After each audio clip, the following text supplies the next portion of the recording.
Crystal got an ad. Oh, snap. We're moving up in the world. Hello, Crystal. Welcome to the chat.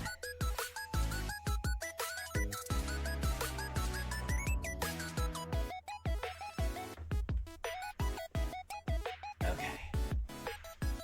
Let me see if I can get the game working now. Sorry for that mild inconvenience. Let me move my mic so you guys can actually hear me more properly. There you go. Hello, everybody. I hope you look absolutely beautiful. Today is going to be a play of, ideally, our finish. Today's going to be the day that we finish the game called Our Life. Because I feel that, like, we've been putting this off for a very long time. Last time I played this was in December. So, December 18th, according to this. So I'm hoping to just knock it out, finish the game completely, and call it good. Yes! It's been that long! Okay, every time I look at my freaking YouTube page, I always, like, panic, looking at my, uploads, because Our Life keeps sitting there, right? Like, obviously I have a playlist for just Our Life, and, it's been a hot minute. It's been almost 2 months now. Almost 2 months. So I'm like, you know what? We need to finish this off. We need to finish the series for the, like, 3 One Life fans that are going to go through my VODs. This is for them. So I decided, you know, man up. Time to finish it now, and just call it a good day. Let me see what, kill the pre-run music. Okay, and then we're gonna switch you over from display capture to game capture. We're gonna put it on Our Life. Delete, enter, yes. Pop you right here. Can you see that?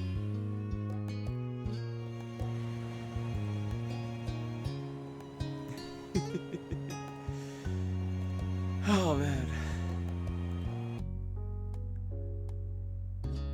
Okay. Yep. And can you see my cursor and stuff or no? I don't think you can see my cursor, can you? Step 4, let's go. Alright. We can. Okay, cool. Then, I guess we'll start with, and then summer ended. It's just small. Okay, cool. Hello, Elixir. We are trying to finish a game we started back in, like, December. I got tired of it sitting in my backlog, and I said, you know what? Executive decision. We are finishing this game. We are towards the end of it. Let's just knock it out in one less go. But thank you for hopping on, Elixir. This is from way before you hopped on. Regardless, Crystal, since you know this game, you want me to... You said step 4, right? So we end summer, right? Is that what's going on here? Yep, okay. I have no idea what this game is, but I'll pretend that I do. Oh, this is a yaoi simulator, or at least that's what Crystal makes of it. I'm joking. Sugar Amata. Help. Hello, Exequism. Yaoi simulator. Okay, maybe it's not a yaoi simulator. It's a dating simulator, okay? But because I happen to be a male, and who identifies as a male, tragedy, truly, this then becomes a yaoi simulator. Because your date is guaranteed a male, you can choose your own gender. I obviously consider myself a male, I think. Let me check. Yeah, I'm still a dude. What you know about Mystic Messenger? Okay. Alright, so let's begin. Moths bounced against your window, attracted by the light of your room. A siren called to the slowly darkening sky. Just as the day was coming to an end, so too would summer. Listening for dating yaoi simulator. Is that a threat, or are you suggesting it? Liz would be moving back into the dorms before long. Luckily, Lee had been able to come and stay a short trip before her own journey began. So we're right now, at this point in the story, we're at towards our early adulthood. We're starting to fan out from our home. Liz is my sister, who is adopted. Oh, we learned that in our teenage years. Lee is my cousin, who I keep, tangential ties with, although she talks a lot. Threader suggestion, is there really any difference? Crystal. She'd be officially accepted into her first choice college a few weeks ago. This is her last chance to see you all in person for... You flick through the plans of the next few months, realizing that you didn't even know that have the opportunity for everyone to be in the same place again. It was hard to think that you'd be likely seeing even less of your cousin going forward, but you were delighted that she was pursuing her dreams. While you're still with each other, your family was going to have a dinner together. As ever, the Holdens were tagging along too. That's your boyfriend's family from across the street. Ooh, Chinese or tropical? Oh, first time we actually can make a meaningful choice in a long time. This one is the more thematic one, because we ended up going to a tropical restaurant to meet the dude's name's Cove's mom. So this would be more thematic, but this one's new. Kind of hopping up, don't know which one I want. We'll go for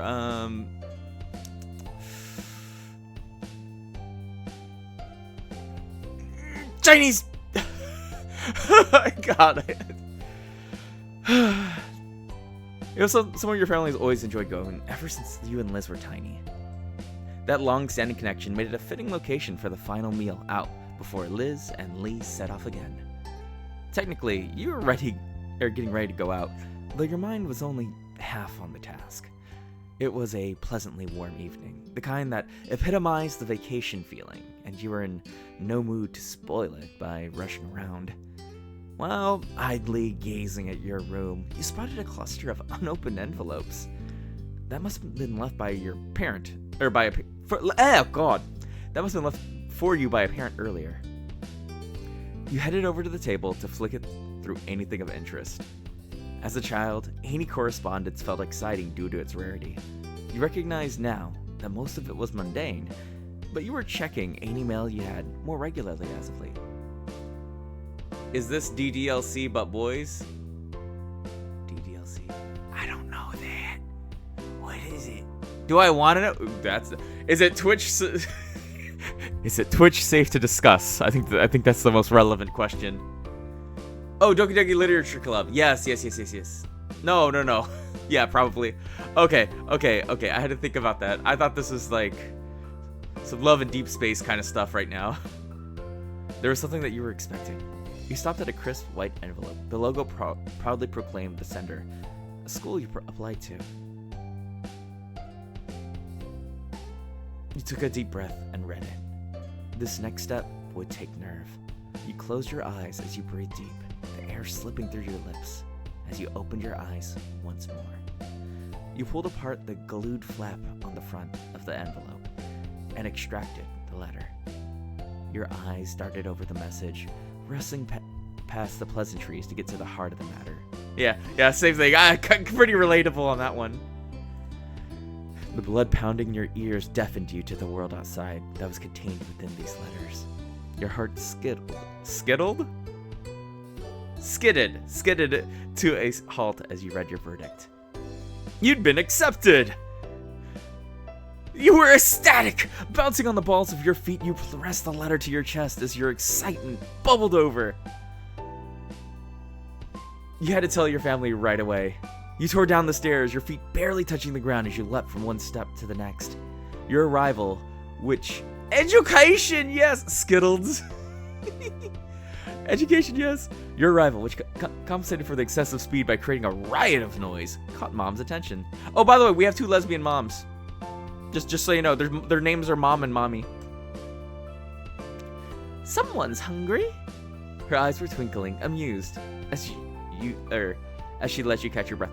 Okay, honestly, for you guys who have never watched this series, you get to see her age. She has aged so much since this game first started. Like when you first meet her, you're a kid, and she's in her early like early 20s, maybe late teens, and that's when she adopted you. But now you get to see like the gray in her hair, the wrinkles on her face, and I'm like, oh, I don't like watching my parents get old. So what's the rush for? I got into college! Mom whooped, holding out a hand for a high five. Nice for! The commotion had summoned the other women from the various corners of the house. Liz looked up from her book, grinning as Lee hurried over. That's my other mom. That's Mom, this is Mommy. Oh, Ma. I forgot. She changed her name from Mommy to Ma. My bad. Does this game have funerals? I pray not. I don't want to see either of them go. Moss swept in from the side, wrapping an arm around your shoulders and squeezing you close. She's the top. That's wonderful, sweetie. Hey, let me in on the hug. She wrapped her arms around you both without waiting for an invitation. Liz, her book neatly abandoned on the floor, tapped her hands in applause as she walked up to you. Still Mommy in my book. Let's go! Good job, For. Oh, this is my sister. She's adopted. She's also Filipino. Little piece of trivia. You learn that when we figure out the truth that we adopted her from the Philippines. That was an awkward teenage conversation. It kicked off her angry streak, like her angsty teen years. Almost a direct result of her figuring out that she was adopted late. Oh wow, another ad. Oh, I'm sorry, Crystal. Hi, Elix. Oh, Elix, welcome to the chat. Lee didn't hide her excitement, openly jumping for joy as she treated you to thunderous applause. Now that we're all adults, like, Liz is less of a... Oh wait, that's Lee. That's Lee. Hi, Lee. She's my cousin. It's amazing. You're going to be amazing. That's nice, but you shouldn't just stand there. Yeah, there's room for everyone. Your moms opened up the hug, keeping an arm around you as they held each other out to invite Lee and Liz in. Man, if only I could hug 4 women at once. 2 of them are my parents, though. Significantly less interesting. Is this karma for not having ad for months? I have no idea. I'm just too good. Psychic. Indeed you are.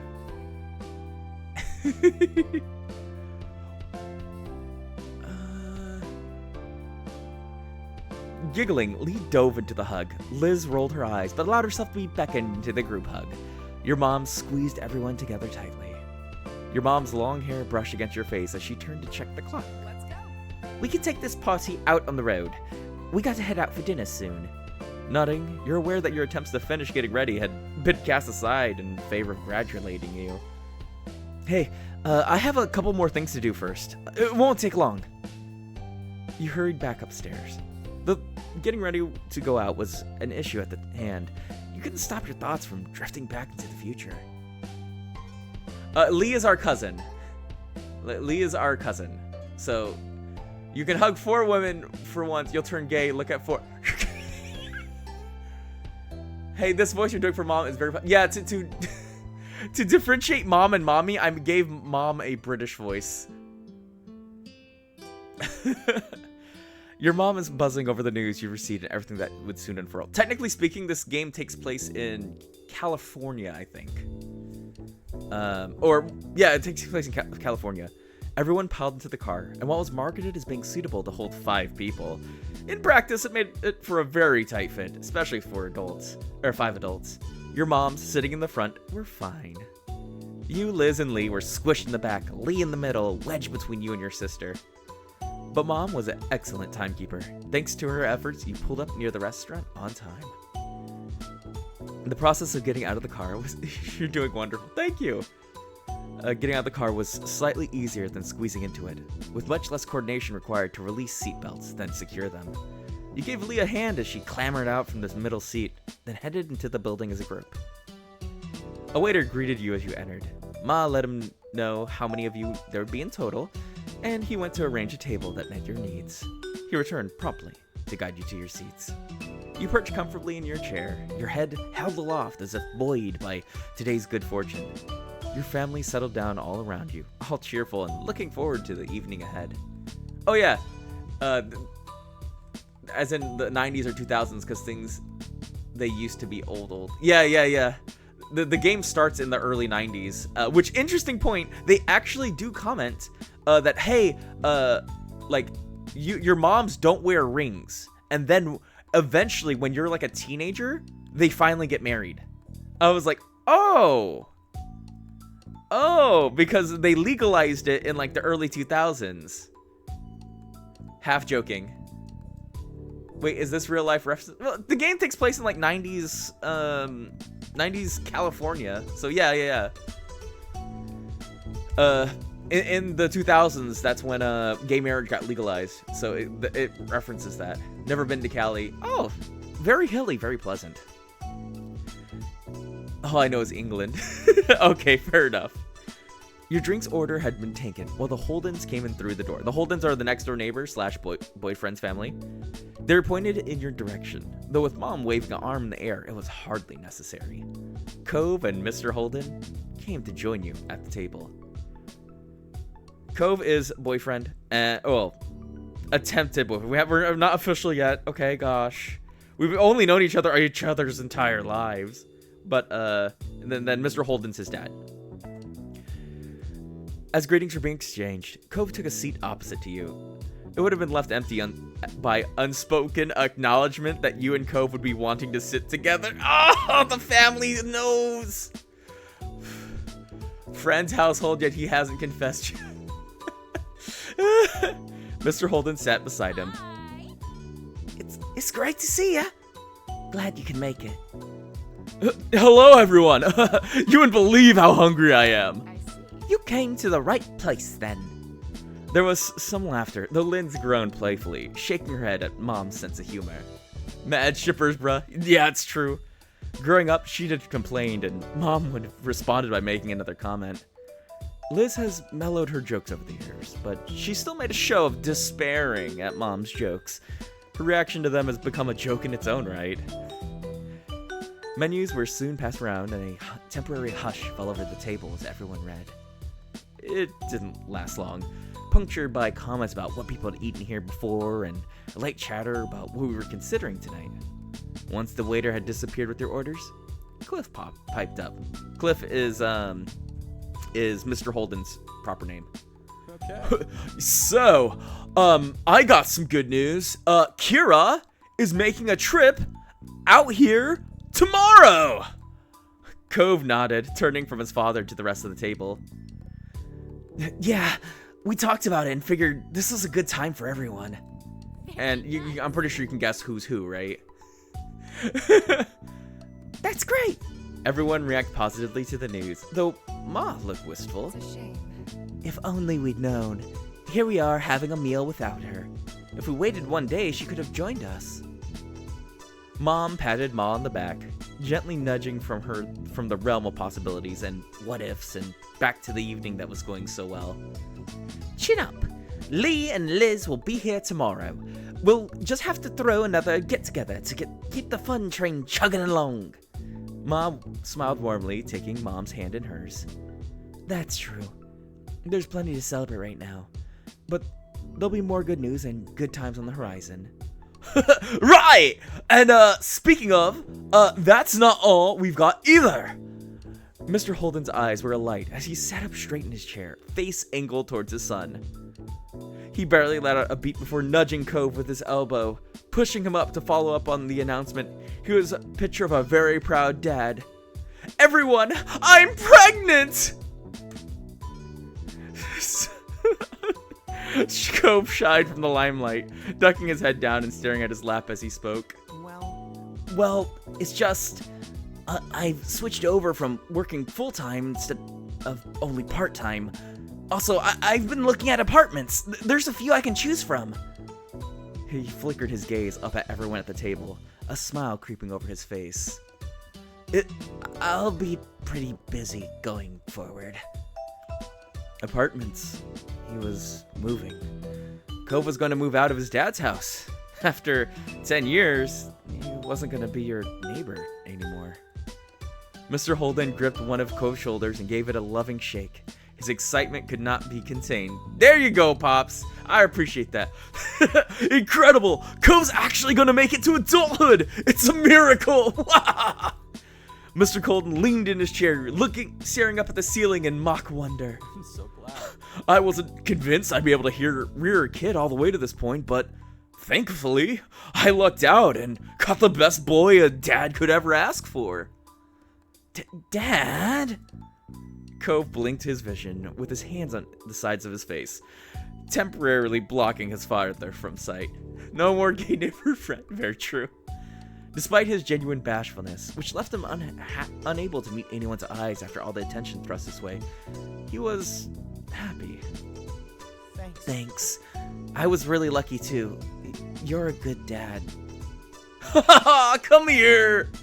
Mr. Holden threw an arm around Cove's neck, pulling him close of a hug as seating allowed. He rubbed his cheek on top of his son's head while Cove chuckled, accepting the affection with good humor. Ma leaned over and whispered in your ear, her fingertips brushing against your cheeks. Would you like to tell Cove and Mr. Holden what you told us earlier? Sure. As the spotlight thrust on Cove dimmed, you decided this was a good time as any to make your own announcement. Hey, can I share some news too? Haha, of course! I got acceptance letter today. I'll be going to college soon. Mr. Holden gave you a thumbs up, dude. Impressive. You're a good kid. The world's your oyster. Cove grinned at you from across the table. Seriously? That's amazing. It's incredible. You did it. Congratulations, For. Good kid. I hit the wrong button. Seriously? You see nothing. Thanks. No, seriously. This is really, really big. And you deserve it so much. You looked around at the faces of the company here. You've been on this journey with everyone here for years, seen them falter and grow, and they watched you go through the same. Now you're striking out on a new path. Cove was leaving his family home. Liz was heading back to college while Lee was starting at hers. You're all heading in different directions, to different destinations. Some near and some far, but it wouldn't be long until you're all going your own way. It was bittersweet. You turned your head to the side, wistful, not wanting to spoil the evening with your troubles. You were glad that everyone was succeeding, but the idea of splitting up gave you a twinge of regret. These people have been key pillars in your life. Days ahead without them, no matter how bright and shiny, felt a little empty, like a theme park after closing time. But you focused your mind on the sweet side. New adventures were ahead, and you could encourage that optimism. Cove brought some attention to himself with the clearing of his throat and a small interjection. I'm gonna stretch my legs while we're waiting for food and everything. Sure. Sure thing, bud. With a tiny smile, he nodded at his dad, but the lightness to his expression faded when he moved to face you. Wanna come? He was attempting to be subtle, but there was very obviously something going on in his mind. Something he wanted to talk about, alone. You watched him with concern as you rose from your seat. Yeah, I'll go. Take care. With those parting words, the two of you walked about the place. He was actually trying to get as far away from everyone as possible without actually exiting the building. What did you need to say? He hadn't admitted what this was about, but he didn't need to. Cove started pulling on the hem of his shirt. He turned his head back to face you, but it was an awkward moment. Well, I wanted to talk to you one-on-one about all this. You know, my work, moving. I mean, it was coming before, but now it's pretty much here. Yeah, it's exciting. Cove stopped picking at his shirt and seemed to respond well to that response. He was relieved you weren't upset about it. I'm glad you feel so. But then he looked down and his oh god, language! his brows furrowed. You saw his hand shift away from his clothes and instead rub at his arm. Are you looking forward to it? I am. Well, I'm trying to be. He ducked his head further, and you saw his face start to redden. But it's scary. I don't want things to end.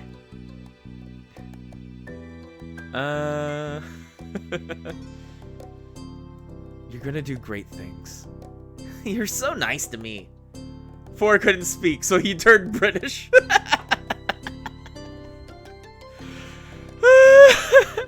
Cove then turned his head away and wrapped his arms around himself. He felt a sudden chill that definitely wasn't caused by the air conditioner.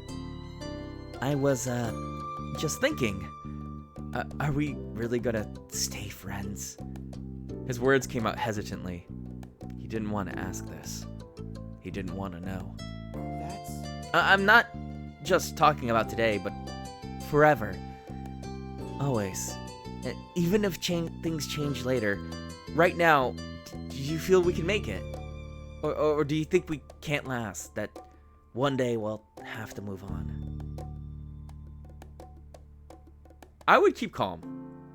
If I was in this scenario, panicking never fixes the situation. You don't... Keep calm. You understood his concern. It was definitely hard to imagine what would happen. However, you didn't let yourself get upset. Ruby. Hello, Ruby! Welcome to chat! How are you?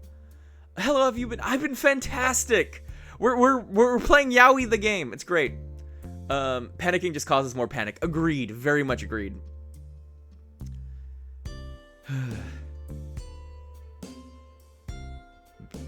I'll make sure we always are. You're gonna keep things up. There's no way you're gonna let this fall down the wayside. Cove laughed with a delicate smile on his face. Hi, Crystal. Hi, Exorcism. Hi, Elix. Hi, Four. What has happened so far? The whole game. We're at the end of the game.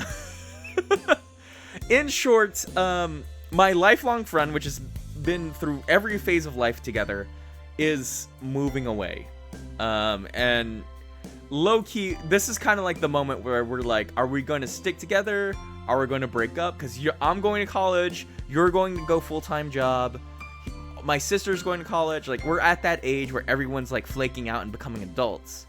And, like, we're having kind of like a last chance meal with everyone from all the families hanging out together. And your wannabe boyfriend, this boy, Mr. Handsome, Mr. Cove, is like, do you think we can make it? Like, do you want to keep trying? The love of Four's life is moving away. Okay, you win. I wanted to prepare myself for the horrifying unknown, but you're kind of giving me no choice but to be optimistic here. His eyes sparkled with mischief. Strong armor.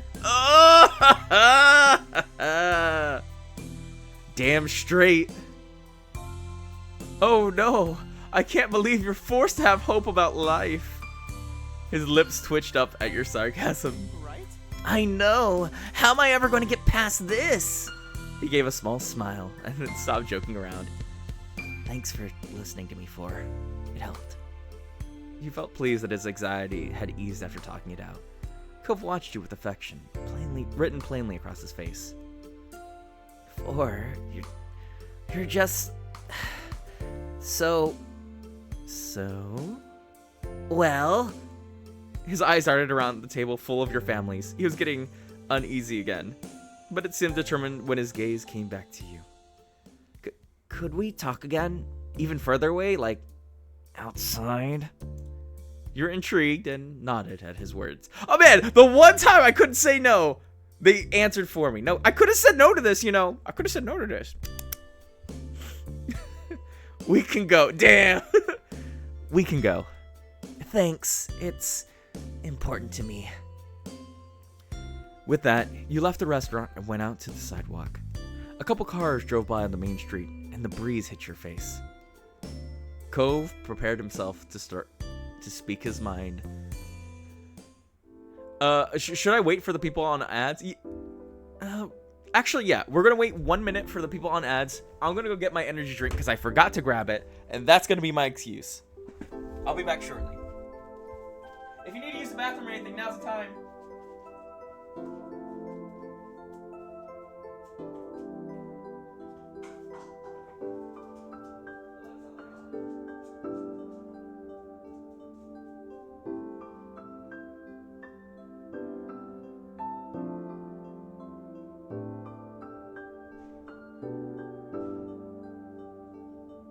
Alexa, lay off. I got the boomer juice. I got the boomer juice. Monster's white monster.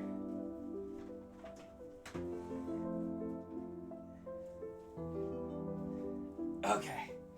All right.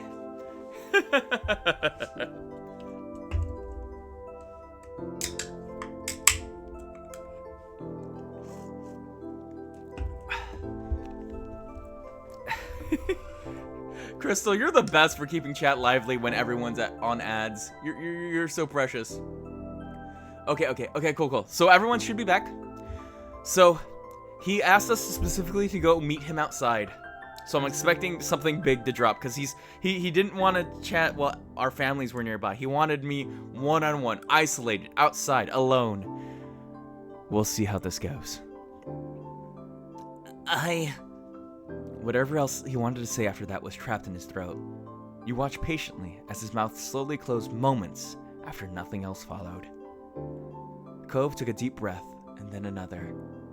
His gaze clung to you, laser focused. There's something I wanted to tell you about. Something I realized. His voice shook, and there was no mistaking the fear in his blue eyes. Goosebumps broke out across your skin, and you subconsciously started wiping your sweaty palms on the side of your hip. But I haven't said it. I'm just not very good at talking about this. Your chest was sore from how hard your heart was beating, but it continued to drum faster and faster. The worlds around you seemed to slow as you realized Cove was waiting for you to say something.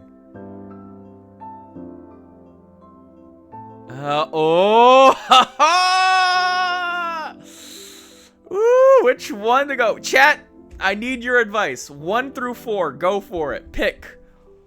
1, 2, 3, 4, 14.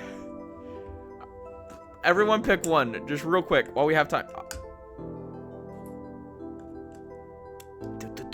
Well, in the meantime, I'm going to sip on my monster, because, God, I think I broke it. Yeah, I broke the tab. Tab come off so easy nowadays. Dos a cuatro. Okay. Any other vouchers? Well, I'll count down from 10. 10, 9, 8, 7, 6, 5, 4, 3, 2, 1. Okay. That seemed exactly what Cove needed to hear. He smiled softly, and you watch his shoulders start to relax. Cove's expression hardened. His hands balled into fists. 4. He said your name boldly, but then his confidence faltered as he started to stare deeply into your eyes. Only a squeak came out next. 4,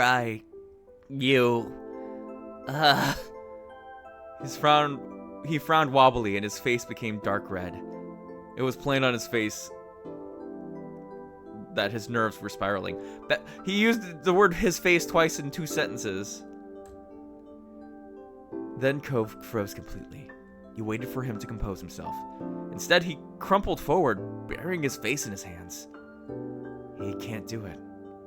Not yet, you realized, feeling disappointed. Sorry. I'm sorry. Cove continued to hang his head in defeat and knew it would take at least one more chance for him. He started on his way, but it was always a struggle for Cove to fully take that next step.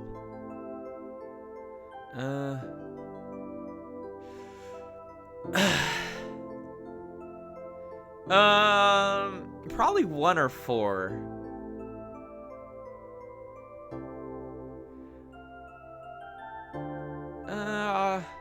One. I sigh a lot.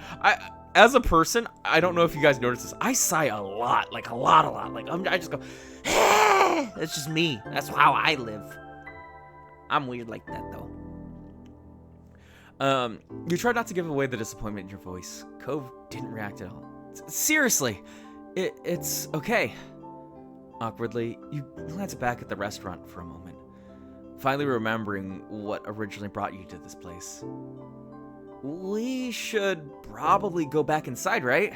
We've been out here for a while. Cove continued to hide his face, and you just barely caught his meek nod. That was better than nothing. You started making your way over to the restaurant door. Within moments, you realized that you could only hear the sound of your own steps on the pavement. You stopped and turned, seeing Cove standing in the same spot and position. Cove? Slowly, he lifted his head out of his hands. From a distance, you couldn't quite make his expression. No, I can't. I'm not doing this. Finally, he moved. He approached you at a brisk pace, stumbling a bit, and when he got close enough, Cove dropped his hands on your shoulders. The determination had returned to his features, and he looked straight ahead, right into your eyes. I'm always like this. I panic, and I quit partway through. His voice shook a bit at the beginning. As he lowered to a hushed tone, it evened out. A shiver shot down your spine as you watched tears well up in his eyes. I'm so scared of things changing, of new stuff happening. It's just everything you have to deal with living a life. His voice cracked as he continued, though it didn't halt. But the worst of any of it is thinking about the future and not knowing if you'll be there. I don't want to be afraid to say that. I don't want to be scared of anything that has to do with us. Not when it comes to you. You're the one who makes me feel less afraid. When something's horrible, you can make it better. When I feel alone, you're what lets me know I'm not. Sometimes I can't even remember my life before I moved here. Before you were in it. I was so little. It was such a long time ago, and it was so hard then.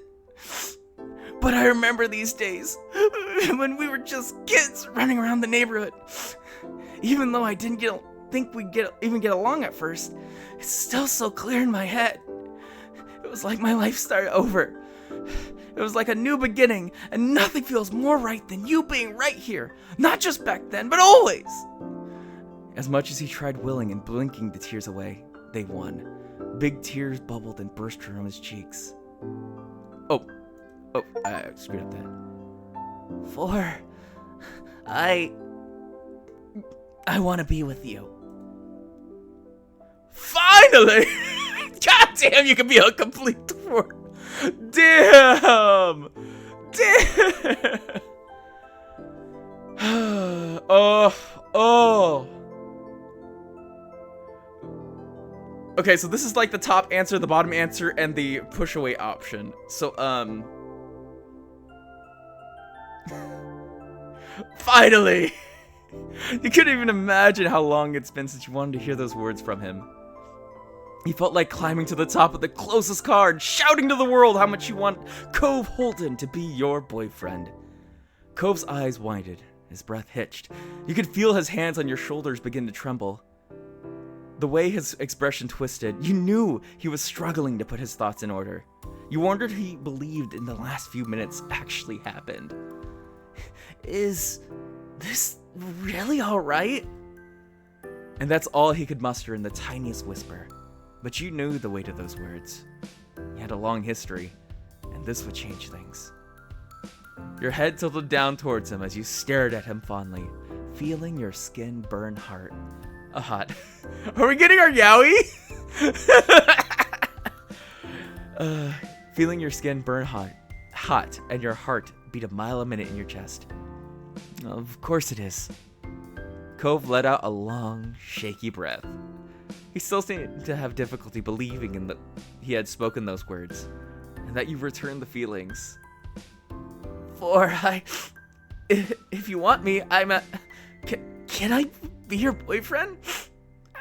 I'd like that a lot. I can't think of anything I'd like more. His lips quirked into a hopeful smile, eyes still glistening. I definitely want you. You can, because I want to be your boyfriend. This is kind of cute. You can, because I want to be your boyfriend. You hugged him. Jumped to his arm. One of these is nice. Heckin' yeah. You jumped into his arms. You felt a wave of emotion, only one way to deal with it. You readied yourself. Yowie time hits freaky Sonic. You kicked yourself at him, pushing off the ground with a powerful kickoff. Cove startled, but his arms held out as his sole goal of catching you. It was practically a gymnastic routine as he struggled to keep you from crashing to the ground. You were tall enough that it was a difficult proposition to fit. You latched onto him tight. Cove wobbled on his feet before planting himself firmly back down with a release of air. You tucked your legs and enjoyed him holding you. Cove's arms stayed wrapped around your back and he kept you lifted. He couldn't help but laugh. It was adorably warm. His eyes prickled with new tears and he sniffled, but you could recognize equal joy taking over him. You were both happy together. You were together and happy. You wiped away his tears. Ooh.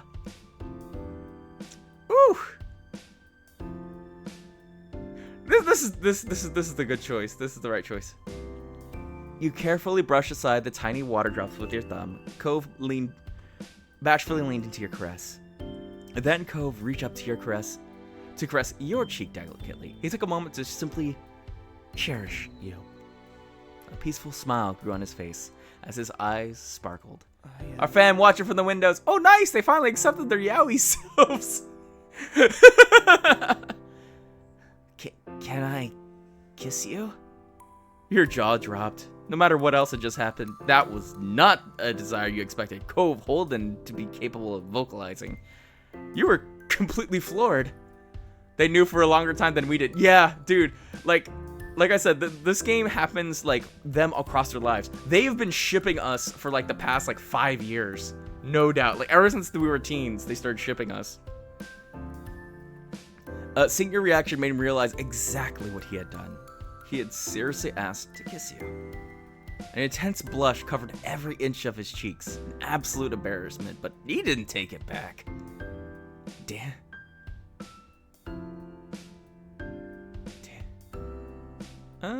Please do. Cove looked bashful but resolute and brought his face to yours. Within seconds, you're close enough to feel his breath on his face. It smelled like Chinese food. Your nose is brushing. Actually, just realized we are totally ditching our own Chinese food. Our food is at the table, cold and freezing. Just realized that. Dude, our food's gonna suck when we get back. Your nose brushed together when he paused, giving you another chance to change your mind. You looked at him expectantly, completely sure of this. It could stay cold for this moment. Not wanting to deny what either of you both clearly wanted, he stopped hesitating. Cove kissed you. You returned it without delay. The feeling was blissful and longing. He was absolutely still nervous, but you could tell from his shaking hands as he cupped the back of your head. However, that wasn't going to stop him. His shyness was secondary to being able to kiss you for as long as he could. There was no denying he'd been hoping for this moment ages before it ever happened. You know, this is right. We've been out for like, what, 10 minutes? Yeah. Cove blinked rapidly when you parted, newly stunned. But it was only with amazement. What happened was shocking and unexpected, but he absolutely wanted to hold on to this new thing between you. He ducked his head with childish guiltiness and peeked at you out of the corner of his eyes. Okay, I'm sorry, this is completely unrelated, but because you mentioned this, I'm thinking like, yeah, they're watching from like one of the windows of the restaurant, and then like I could totally imagine the parents being like, Cove's gonna kiss first, Four's gonna kiss first, Cove's gonna kiss first, Four's gonna kiss first, and then like, you know, it happens, and they're like, damn it. That just seems like such a natural scene, given this context.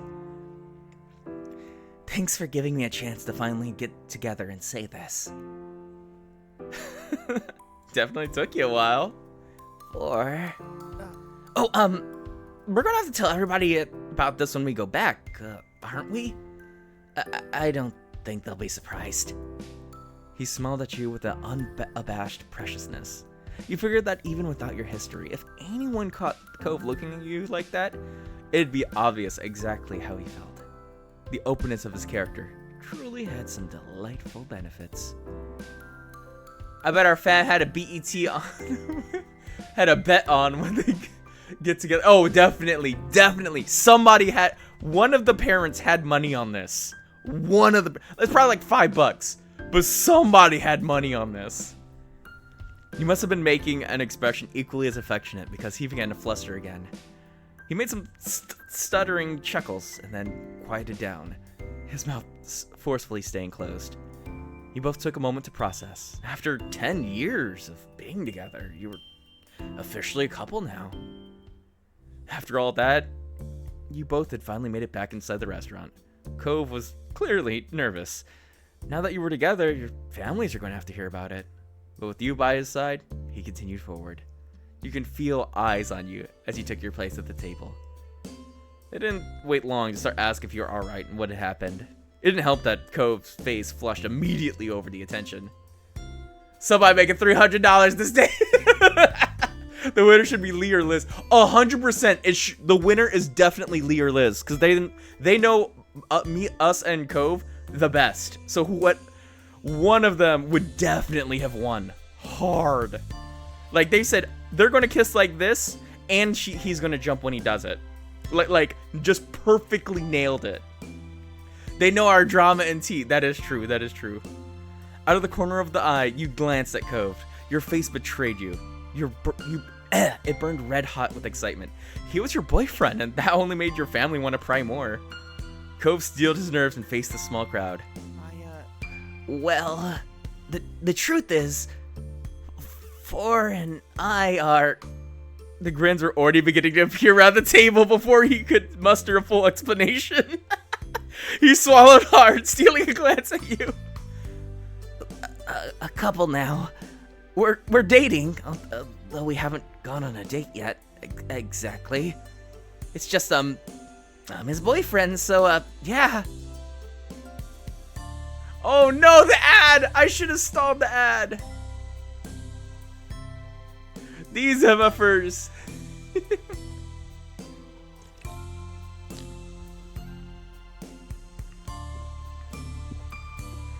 Actually, Crystal, you might be right. I need to go check my Twitch settings because the ad breaks should be 10 seconds longer than they are, but happen less frequently. Like, I kept it on default. It should be 1 minute 30 seconds, not 1 minute 10 seconds. So you might be right. I need to go check my settings. Maybe they changed it. Sam?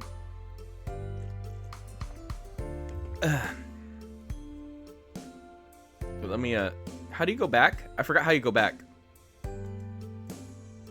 Nope. Okay. Okay, so...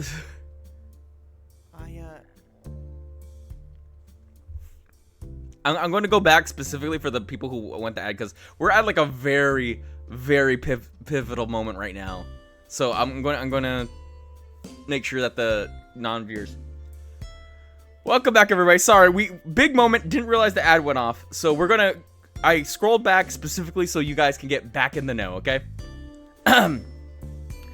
Cove steeled his nerves and faced the small crowd. Well, the truth is, Four and I are... Grins were already beginning to appear around the table before he could muster the full explanation. He swallowed hard, stealing a glance at you. They're already smiling. They know what's about to happen. A couple now. We're dating, although we haven't gone on a date yet. Exactly. It's just, I'm his boyfriend, so, yeah. Cove stopped rambling there with wide eyes. He waited tensely for a response. Mr. Holden was first to react, instantly slapping a hand over Cove's shoulder. His other hand smacked his own chest over his heart. You did it! Bro, that's amazing, Cove! 4, if you need anything, I am here. Don't hesitate to come for me for help. What help?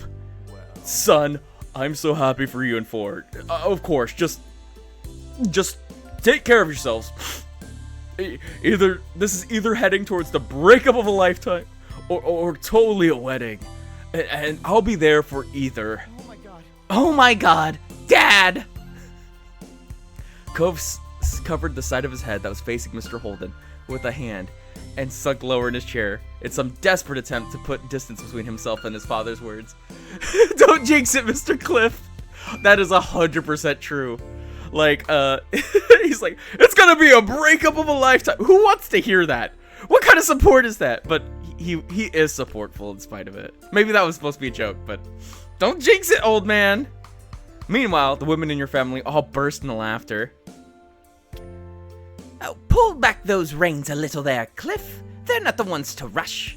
It took them a decade to reach boyfriend status. Don't worry about I don't think we need to start looking at venues yet.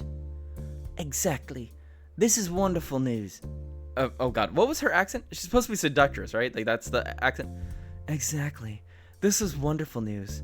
And all we need to do is congratulate them on it. 4, Cove, I'm so glad for you both. I know you'll be happy together. We're rooting for you. Yeah, we are. Ah, this is so amazing. I know you were meant for each other. Well, I called this one. I called it years ago. I should have made a real bet with someone. Although I don't think anyone would have been dense enough to bet against it. Mommy voice. Cove let himself fall forward, sticking himself to the table surface. There was no getting away from this. You were entirely thrilled with your relationship and support for it. You joined in the laughter. This was a hype. I felt a little bad for Cove. They didn't bet. A shame. I bet Mom and Mommy did. I bet your 2 gay moms, they had a bet. They definitely had a bet. They wouldn't bet against Liz because, you know, that's their daughter. But they might bet across each other. If I was there, I would definitely join in. I vibe with people really well. Someone had to have made a bet. Yeah, I'm betting my parents did. The 2 lesbian moms, they did it. You joined in the laughter. Cove was as amusing as he was adorable. You enjoyed the moment. And once the wave of family teasing and cooing passed, you were able to feel grateful for both families' encouragement. It made you happy knowing just how loved you were. Nights fell soon after everyone had finished their meals, and before you knew it, you were standing at the parking lot, saying your goodbyes and packing up the cars to go home. After the last of the chores were done, your family spent some more time together.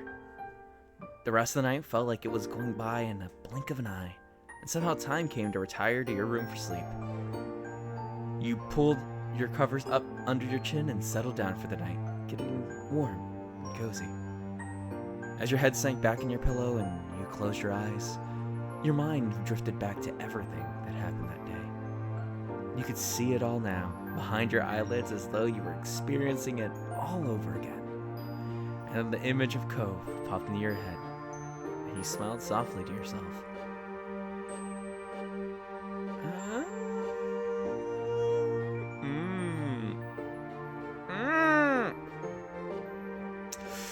Ooh. You texted him to come over. God, we're going in deep, boys. We're going in deep. Taking your phone from your bedside table, you lay on your back and held it above your face, typing out a message to Cove. Do you want to come over? You chewed on the end of your finger as you watched the screen, waiting for any sign that he was typing back. Oh, hello. Crystal put this in our personal Discord server, and I just had to come see the context. Oh, well, welcome back, or welcome, Queen Katie Bat. Shut up! Either way, thank you for hopping on chat. I'm just happy you're here, Queen. Haha, your name's Queen. That's perfect. You chewed on the end of your finger as you watched the screen, waiting for any sign that he was typing back. If you were being fair, it would be a pretty odd time to have a meetup. Crystal then talked. Mommy, then deleted it. But it made sense for this game, though. Yeah, it did. It did. I hope you're enjoying it. Yeah, dude, I'm almost beating it. F you, boy! If you were being fair, it was a pretty odd time to have a meetup, but even then, so you hoped you would. Your heart leapt as your phone finally buzzed, and you stared at his answer on your screen. Okay! A breath of laughter escaped you as you messaged him back. He hadn't even asked why. You sent him a quick thanks back, and you put your phone away before sitting up in bed, leaning against your pillows and waiting for him to come over. The stillness of the night became very obvious to you, and you started to hear the soft noises of your housemaid when you were all asleep all more clearly. Each second seemed to drag on and on. You just wanted Cove to be here already. Finally, you heard those familiar sounds coming from outside, sort of scratching and shuffling. Next came a tap on the window. You hopped out of your seat with almost too much energy and rushed to let Cove in. When you arrived, you could see Cove was smiling in at you from the other side of the dark. You slid the window up and stepped back, giving him space to climb through and get down from the ledge. He was in an amusing mixed match of pajamas and sneakers, and Cove chuckled when he saw you looking at his ensemble. Once safely inside, he straightened up and dusted himself off before looking at you expectantly. Hey. What can I do for you?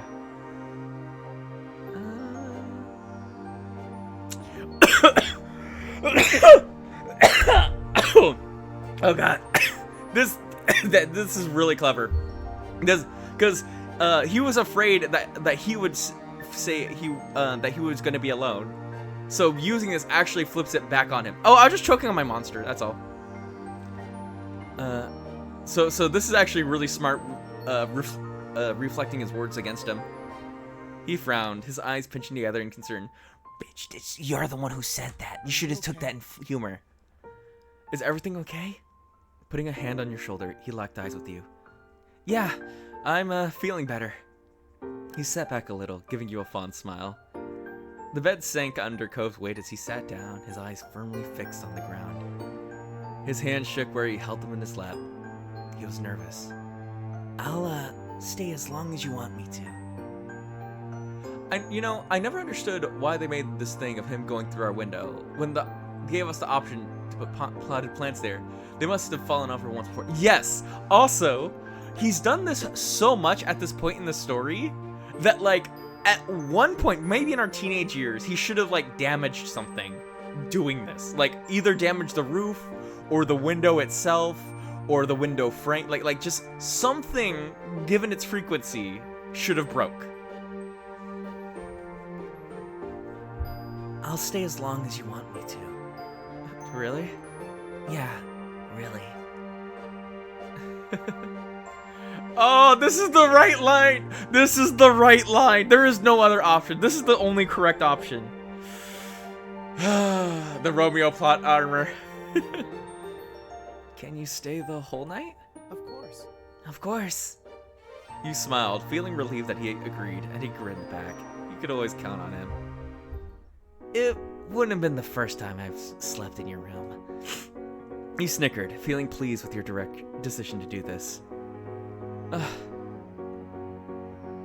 Okay, but there's no way I'm letting you take the floor this time. Here we go again. You rolled your eyes and let out a soft laugh, which Cove returned as he rubbed the back of his neck.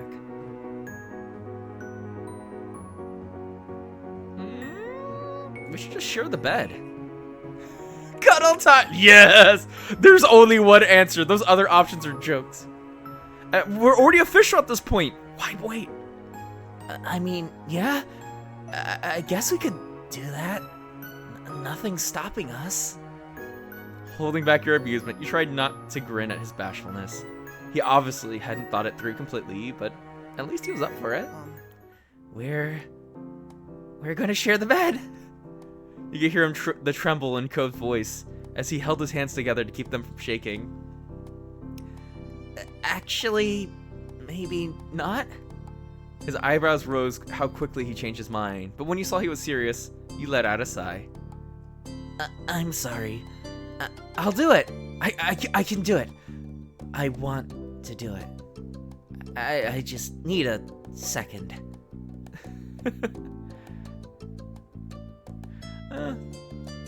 You're glad he was making an effort. It was an important step in your relationship, and he seemed to understand that. It took only a couple moments longer, then he turned to you, attempting a weak smile.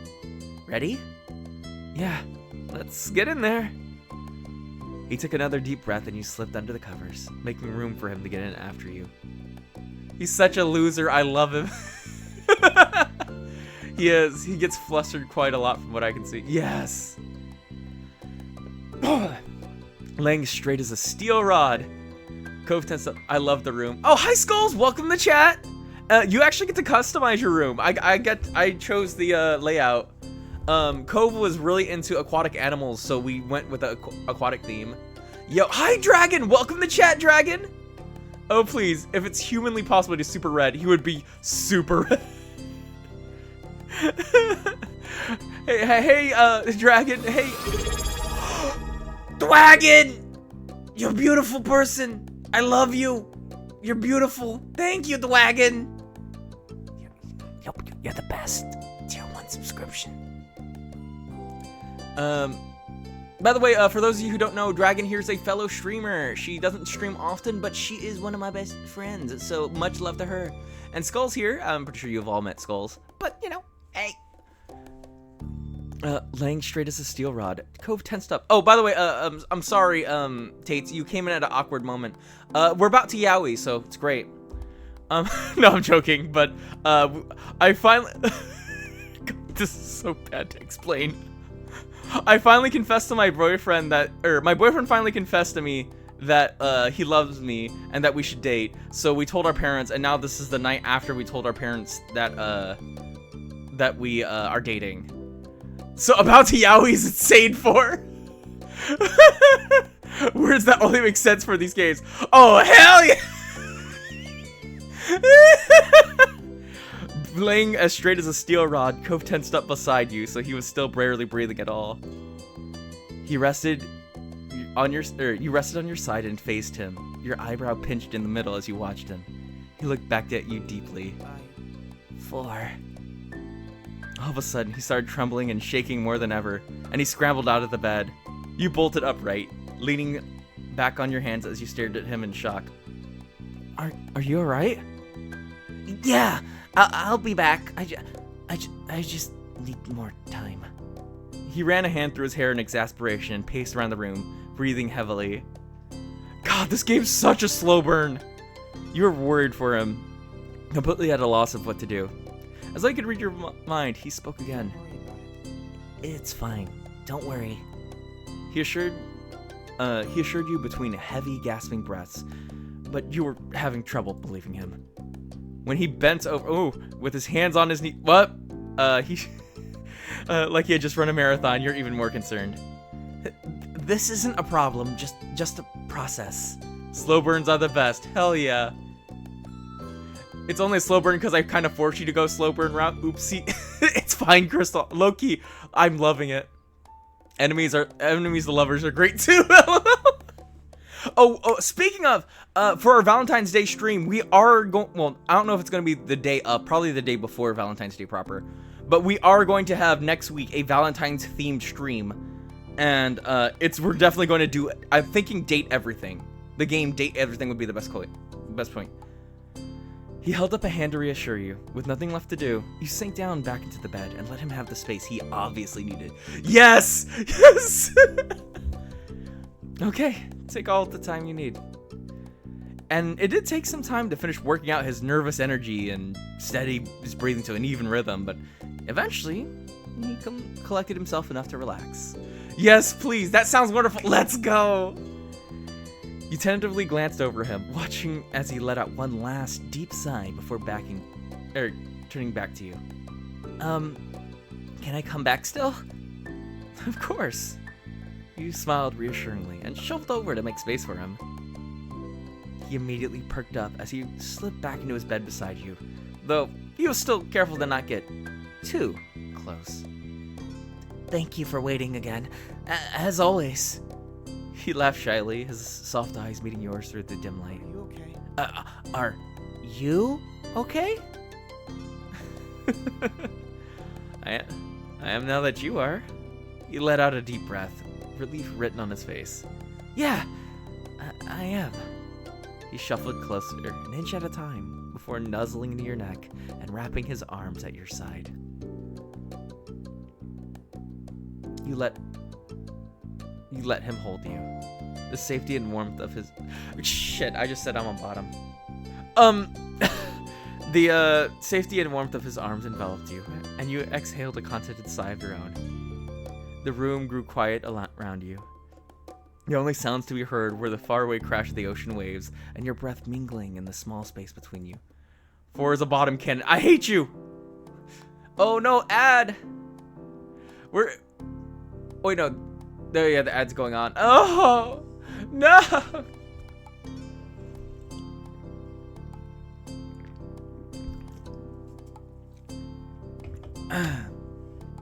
Omega 4. I am Alpha 4. What are you talking about? I am Giga Alpha Mega Chad. God, we got a full minute. Nuh-uh. Okay. Since we got like a full minute while we're waiting for the ad to finish, I guess I'll tell you a little. In my personal experience, I have been the top as frequently as I have been the bottom. It tends to flip. It really depends on how quiet and meek my partner is. Like, if my partner is more like likes to take charge and is very confident in themselves, I don't mind being the bottom. But if they're very shy, not still trying to, understand themselves, I don't mind being the top. Like, I don't mind pressing. But I will say that in a steady long-term relationship, Omega 4. And that's mostly because, I don't know, less work on my part, and low-key, I kind of like aggressive girls. Did I ever tell you the story of my first kiss? Okay, it's like one of my favorite stories to tell. Like, the very first time, I was a freaking coward. No, not yet. Okay. Okay, so the story of my first quick kiss, gonna run this real quick. As quickly as possible, because I know we still got the game to go through. So in short, there was a girl who I was steadily chatting to. I want to learn 4 lore. Okay, let's go. There was a girl who I was steadily chatting to for a long period of time. I used to be part of a dance troupe, and I was the male lead, and she was the female lead, right? Like, we were about the same age. She was fiercely intelligent. Ooh, she was a smart one, but with a little bit of attitude. Her family, her grandma, her mom, single parent, or no father in sight. Her mom and her grandma were both highly supportive. They thought I was incredibly intelligent, well-spoken, bright future, going to college, all that good stuff, right? And they were shipping us hard. And one day, I was at her house, and both her grandma and her mom were like, hey, we're going to pick up her brother from school. We're going to be out for a few hours. You two have fun. At the time, like, I was like 15 and she was like 13, 14. Right? Like, very dangerous time to leave a boy at your daughter's house for hours on end. Very dangerous time. Like really big, right? Oh. What ultimately ended up happening is that we were hitting on each other, having a good time, watched a movie. We watched 300. We also made dinner together. We had a nice little picnic outside. We had a picnic outside. We had like the whole blanket and everything. It was beautiful. Probably one of the best days of my life.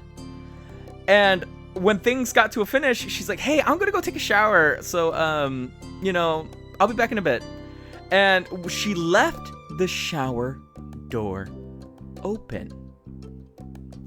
And sure enough, I heard the shower going, having a good time. We were talking, she was still in the shower, mind you. At the time, I was a coward. I was a little bee. Like, my God. Oh, yeah. I was so inconfident of myself. I was like, no, I couldn't. Throwing down, just literally finding any excuse. And she's like, oh, hey, while I'm taking a shower, I forgot a towel. Can you fetch me one? And sure enough, I get her a towel. She opens the curtains, and I look away, my dumbass. I look away and give it to her and look back. And, you know, sure enough, she ends up finishing the shower, nothing happened. In hindsight, she was obviously inviting me. She left the bathroom door open. She asked me to come closer with the towel. Like, God, the bait was right there. But, so what ended up happening, she started getting angry. She started getting a little loud, a little like angry. And it was just like, she wasn't yelling at me, but I can see visibly frustration. And like, she's just like, "Argh!" She just ran up to me, grabbed me by my collar, pulled me in, and made out with me. And that's how I got my first kiss. And low-key, why I got a little bit of bottom energy. Because her grabbing me by my literal collar, pulling me in. And I'm like, that's the kind of girl I like. That's the kind of girl I want. Ultimately, due to complications, she ended up running away from home and finding a husband in, I think, El Paso, like out west. And she lives her own life. I still, see her on Facebook every once in a blue moon. But once she ran away from home, she cut off connections with me, essentially. There was like a full year which no one knew where she was. And when she popped back up, she already had a boyfriend. So good on her. Oh, she's having a great life. But yeah, I was so cowardly that she was baiting me super hard and literally had to force my first kiss on me. I was shell-shocked for the entire day. I couldn't even talk. I was just like, but but ultimately, I'm very grateful, and she introduced me with my confidence that day. Prior to that day, I had no confidence. That moment changed who I was as a person, and I'm grateful to that. And honestly, out of all the possible first crushes I had, not a bad, or first kisses I could have had, definitely not a bad one. I hope she's having a good life. That's great to hear. Okay, sorry for the story time. Okay, let's continue with our life. Because, we have a boy in our bed now. Cove's heart was pounding, the thump of it rumbling through as you spoke again softly. That's...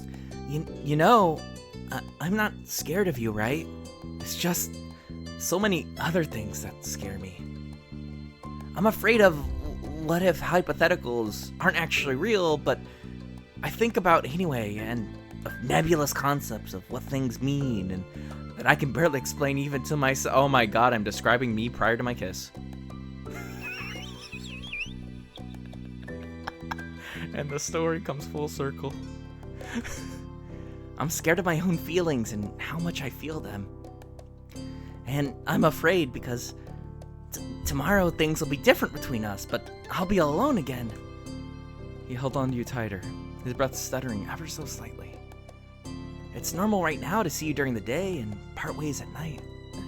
Oh wow, past four is looking at a mirror in real time. Very true. Except for special exceptions. A little laugh escaped him before his tone became serious once more. It's easier to stay where I am than it is to make myself move.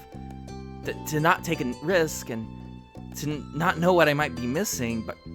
Oof! A lot of people can relate to that statement. That's a very, very, very relatable sense. He hesitated, and you reached up to brush a few strands of hair from his face gently, his eyes slowly fixing on yours.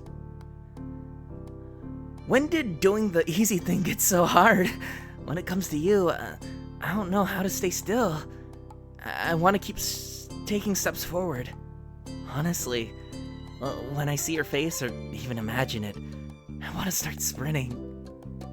But when I try, I hit a wall. It's like I physically can't do it on one side of my mind. There's something blocking me. We call those daddy issues.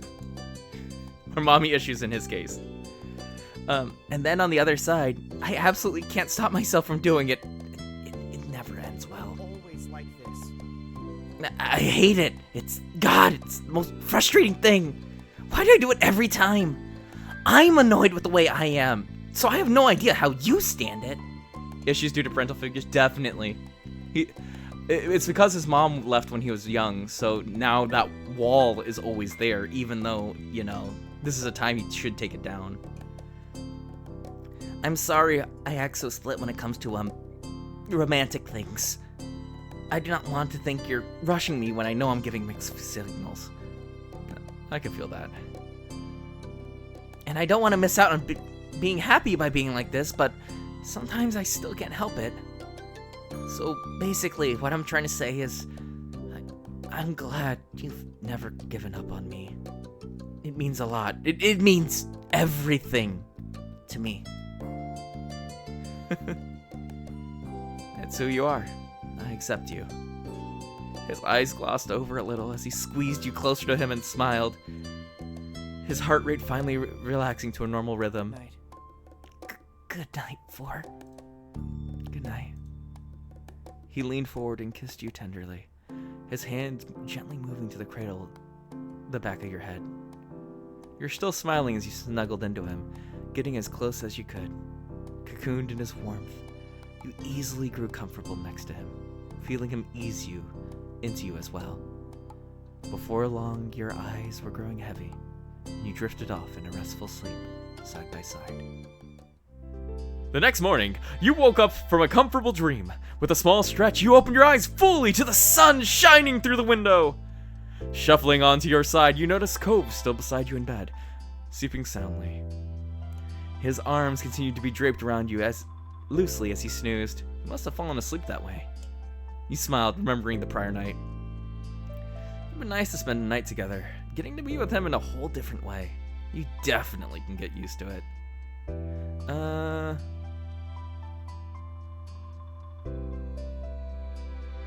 You ran a hand through his hair. The familiar scent of his shampoo drifted towards you as you gently raked his soft strands between your fingers. He stirred a little in response, a small, sleepy smile curving his lips. His eyes fluttered open softly before widening in surprise at the sight of you. As his memories caught up with him, he gave you a bashful smile. Morning. Good morning. You snuggled next to him and smiled softly, making the most of your time together while he nuzzled your hair with his cheek. His breath rested on your skin as he sighed happily, and you tightened your arms around him. Cove. When you tilted your head to meet his eyes, he grinned at you and gently brushed the tip of his nose against yours. I guess we should get up. He sounded too reluctant, as if you're being honest with yourself. You were too. Oh, and if you were being honest with yourself, you were too. It'd been nice to hang out with more time together, just relaxing and hanging out. 5 more minutes. Cove smirked and gave you an affectionate look. We have to. My mom is coming today, remember? I have to start getting ready. Your reply grumbled in reply, but relented nonetheless. Cove shook his head at you with a smile. Just give him your clothes. You both pulled yourselves up and started shuffling around the room. Cove stretched his long limbs out and yawned before ruffling his fingers through his green hair. You watched him fondly until your eyes met, and he quickly looked away, hiding a blush. So, that was fun. I can't believe I slept here the whole night. Yeah, me either. I'm glad you did, though. Me too. Me too. With one last shared smile, the two of you headed out to your room and down the stairs, laughing and chatting casually about your plans for the day. It was like you had lived there the whole time, or as if waking up together were a regular occurrence as anything. Cove snuck a hand into yours, giving it a soft squeeze and making you feel warm. As you hit your foot to the stairs, you froze, finding 4 different pairs of eyes staring over at the two of you in various states of amusement and shock. Your family was already up. It took a moment for anyone to speak, but soon enough a chorus of greetings drifted over. You scanned the place to find your moms, Liz, and Lee all together in the kitchen and living room. Where's Lee? You got moms. I got Liz. God, Liz is hot. Where's Lee? Hi, I mean, good morning. I got here, earlier. Oh yeah, I bet you did. Oh, that's a sister right there. That's your sister right there. Liz snorted with undisguised laughter, making Lee giggle along with her. I've been out here for a while, wait, one second. I've been out here for quite a while, and I never saw you come through. Well? A blush spread across Cove's cheeks, a peaked tinge setting on the tip of his nose. You're also still in your pajamas.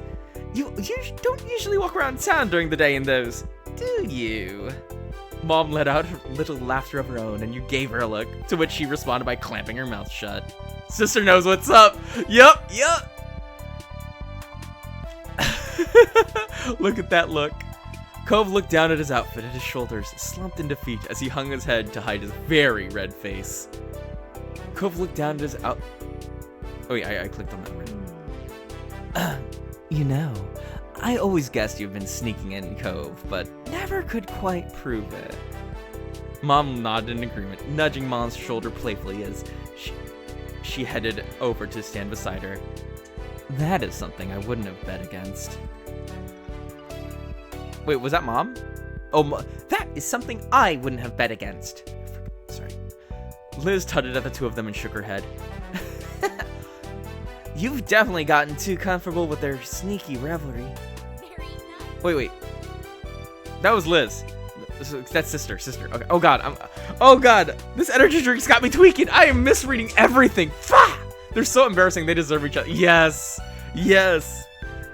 Okay, I need to calm down. So this is sister. Sister says, you've definitely gotten too comfortable with their sneaky rivalry. Very nice. And Lee is, you still did good. You never got caught before you turned 18. I'm supposed to do a California accent, whatever. Lee smiled from where she sat at the kitchen table, waving a dismissive hand in the air. Surely you can't be pushing us too hard for it now. I'm not so sure about that. Forrest still lives at home, and I very much doubt that this is the first time he's let Cove in like this. Ma crossed her arms over her chest, giving both you and Cove a serious look. We may have to have retroactive punishments for all that. Sorry. I'm so sorry. It's not Forrest's fault. We're both innocent. What real proof do you have for any of that? Cove nodded beside you, but seemed less convinced. At that moment, both of your moms burst out laughing, receiving amused looks from both Liz and Lee, while you and Cove simply stood there dumbstruck. Okay, I just realized something. Okay. So if you're like in a gay relationship, are you as like on top of like making sure things don't happen? Because unlike a straight relationship, there's no possibility for having a kid. So them sleeping together is not as big an issue, correct? Like, is this math not mathing? Like, the number one reason why you do not want your someone else's kid in, someone else's teen in your teen's bedroom is because they might pop out a kid. But that is not an issue if they're both, the same gender. Or same sex, whatever. You know what I mean. So, I don't know. I should definitely ask a gay couple sometime. Don't worry about it. We're both merciful, don't worry.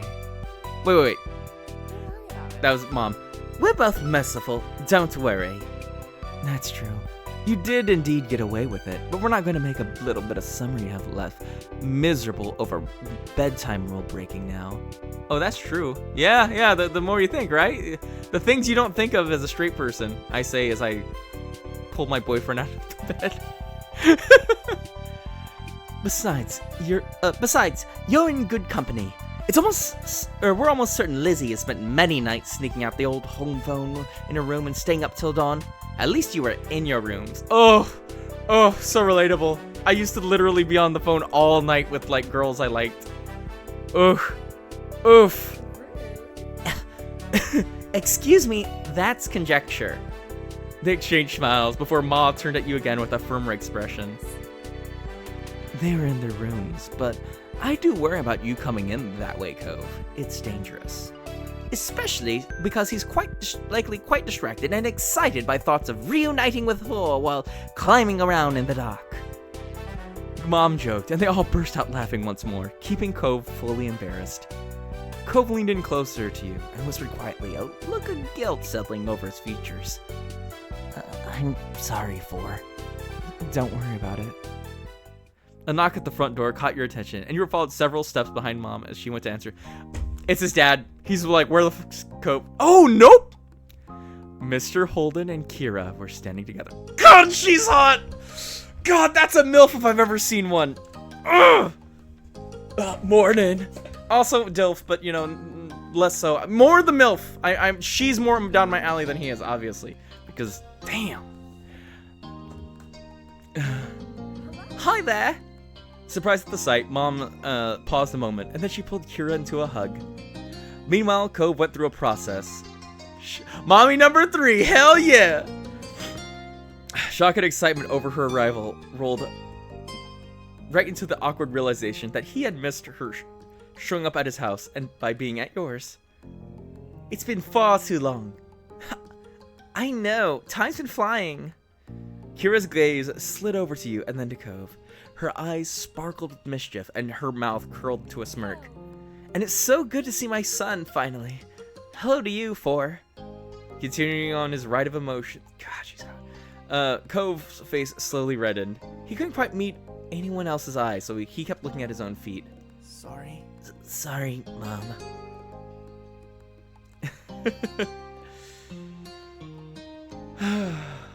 Well, it's not like anyone's surprised. Kira burst into laughter and other parents softly snickered. It's okay. Gosh, she knows those too. Yes, of course she did. Remember, when we visited her house, like me and Cope, we slept in the same room.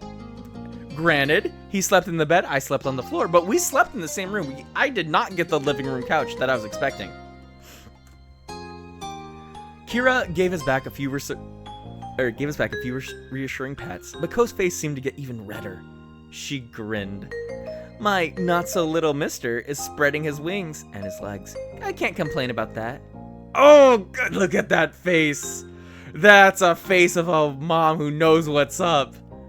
Yes. Mom immediately brought a hand to her face to hide her mouth, but a giggle still escaped. People looked at her confused, and then she laughed again, louder. It's just a really fitting phrase, considering Cove's current attire. She pointed into a feathery wing-like decal around the collar of Cove's pajamas. Oh! Okay, why is she giving me the yandere eyes? What's with the yandere face? She's gonna kill me! Oh god, Kira's actually a yandere! And is what? You heard nothing, Crystal, you heard nothing! Everyone turned their attention to Cove. He even looked down at his own clothes over the realization. That's so true, I didn't even notice! All the parents burst into continued laughter. Cove was clearly not amused. You flashed him a smile and he visibly perked up. It's really nice to be back. Enough with this standing around here. Come on in! Mom moved aside to usher the group in and guided him into the living room. Before anyone could get settled in, Mom spoke up. You're all welcome to stay for breakfast. We still have some great spices and stuff from the farmer's market. Yes, we'd be thrilled to host you. There were eager nods from Mr. Holden and Kira, but Cove looked around and the room filled with familiar faces before speaking up. Honestly, I just realized we've been seeing each other a lot these last few days. Maybe instead of staying here, why don't we go to the beach? A scenic picnic, huh? Mr. Holden crossed his arms and contemplated that idea excitedly. Happily excited, Kira clapped her arms together. Oh, we could really make a day out of it. Might as well enjoy the ocean while we can. That sounds lovely, Cove. Everyone else put in their own agreement with Cove's suggestion. Before long, both families were dispersed, getting everything ready. Sandwiches had to be made, water, sunscreen, towels, and more needed to be gathered and packed. Thus, you and Cove took some time to get dressed for the day. An hour later, both your family and Cove were walking down the old path to the beach. The morning was already turned to a bright and beautiful day. You honestly couldn't ask for better weather for a beach trip. The moment you laid on your eyes on the view of the ocean, you stopped and stood there memorized. It didn't matter that you grew up there. The sight always filled you with wonder. Hey, 4?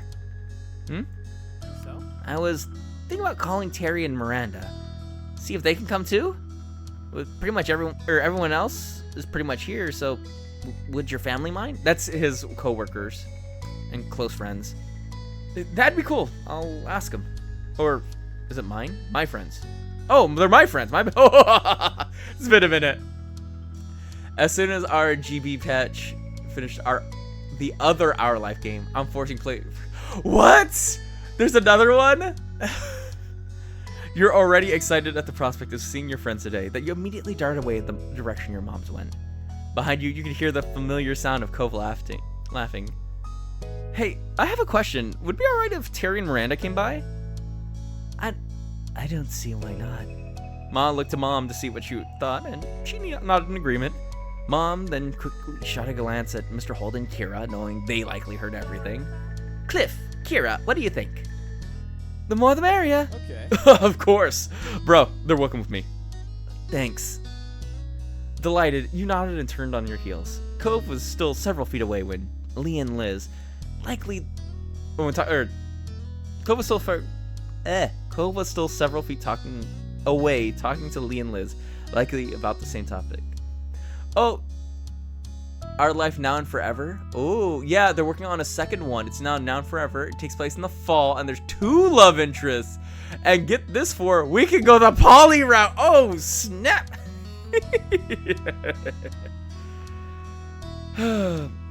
With a beaming smile, you gave him a thumbs up, and the 2 of them must have approved.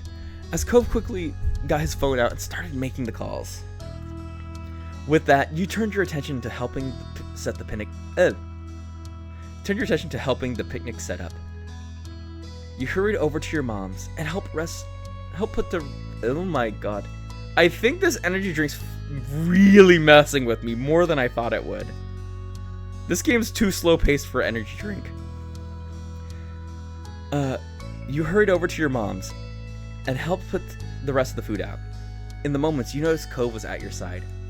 So far in the demo, you can be an absolute mess with denial about your crush. Sweating with friendship is actually written line in the game. That's beautiful. Absolutely amazing.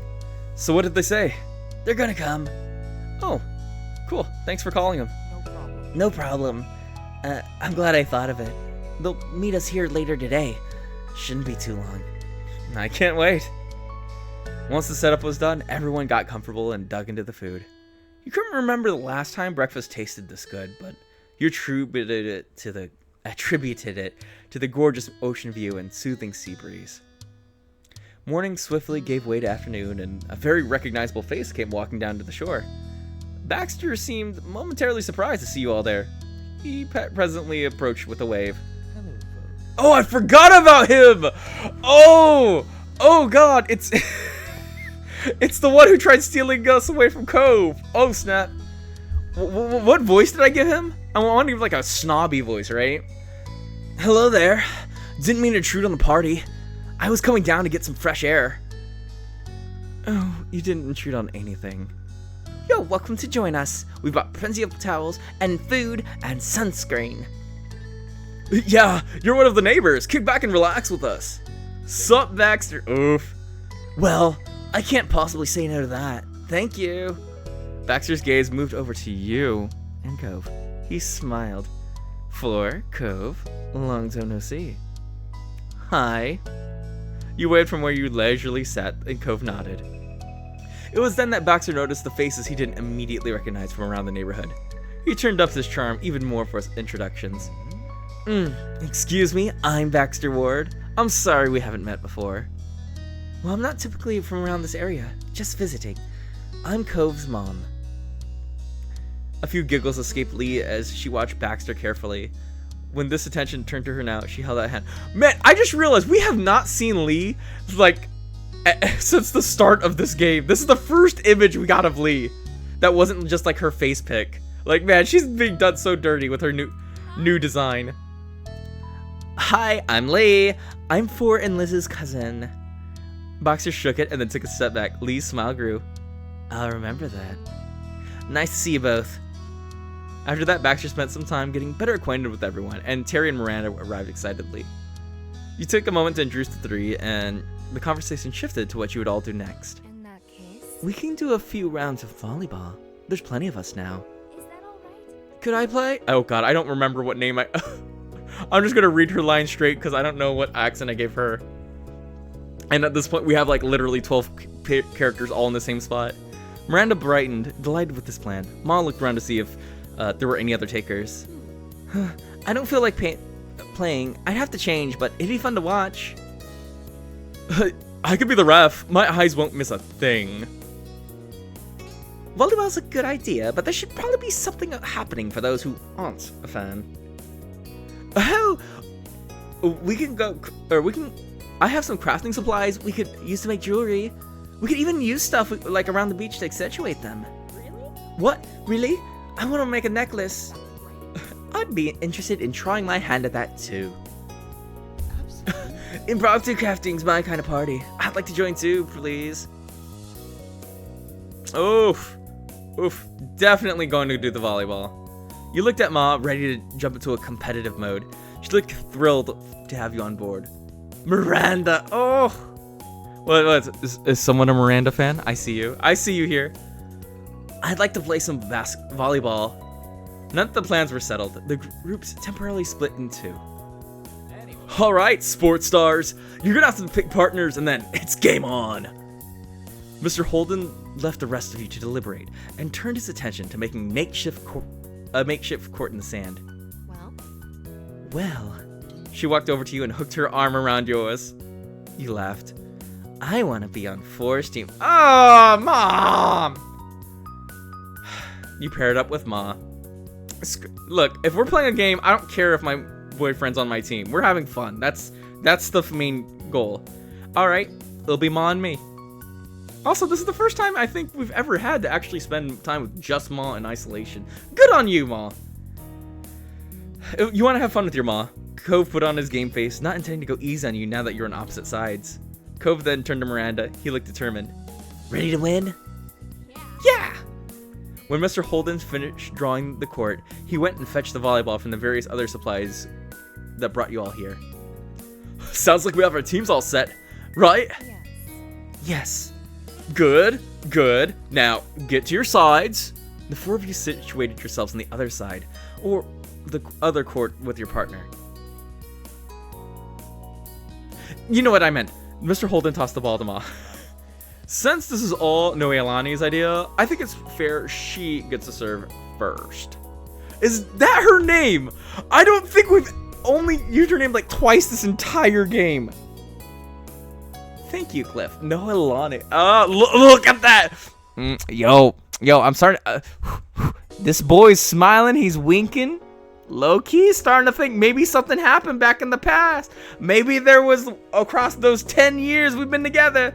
Maybe Mom might have slipped a few sweet words to Mr. Cove over here, Mr. Holden over here. Nah, my boyfriend on my team, or nah, I'm gonna get competitive. I feel you, Crystal. I feel you. Woo, Ma! Let's show 'em who's boss. Go for it. Make 'em eat sand. You kicked a heap of sand out of your way to the simple court, making her laugh. You turn your back towards Ma.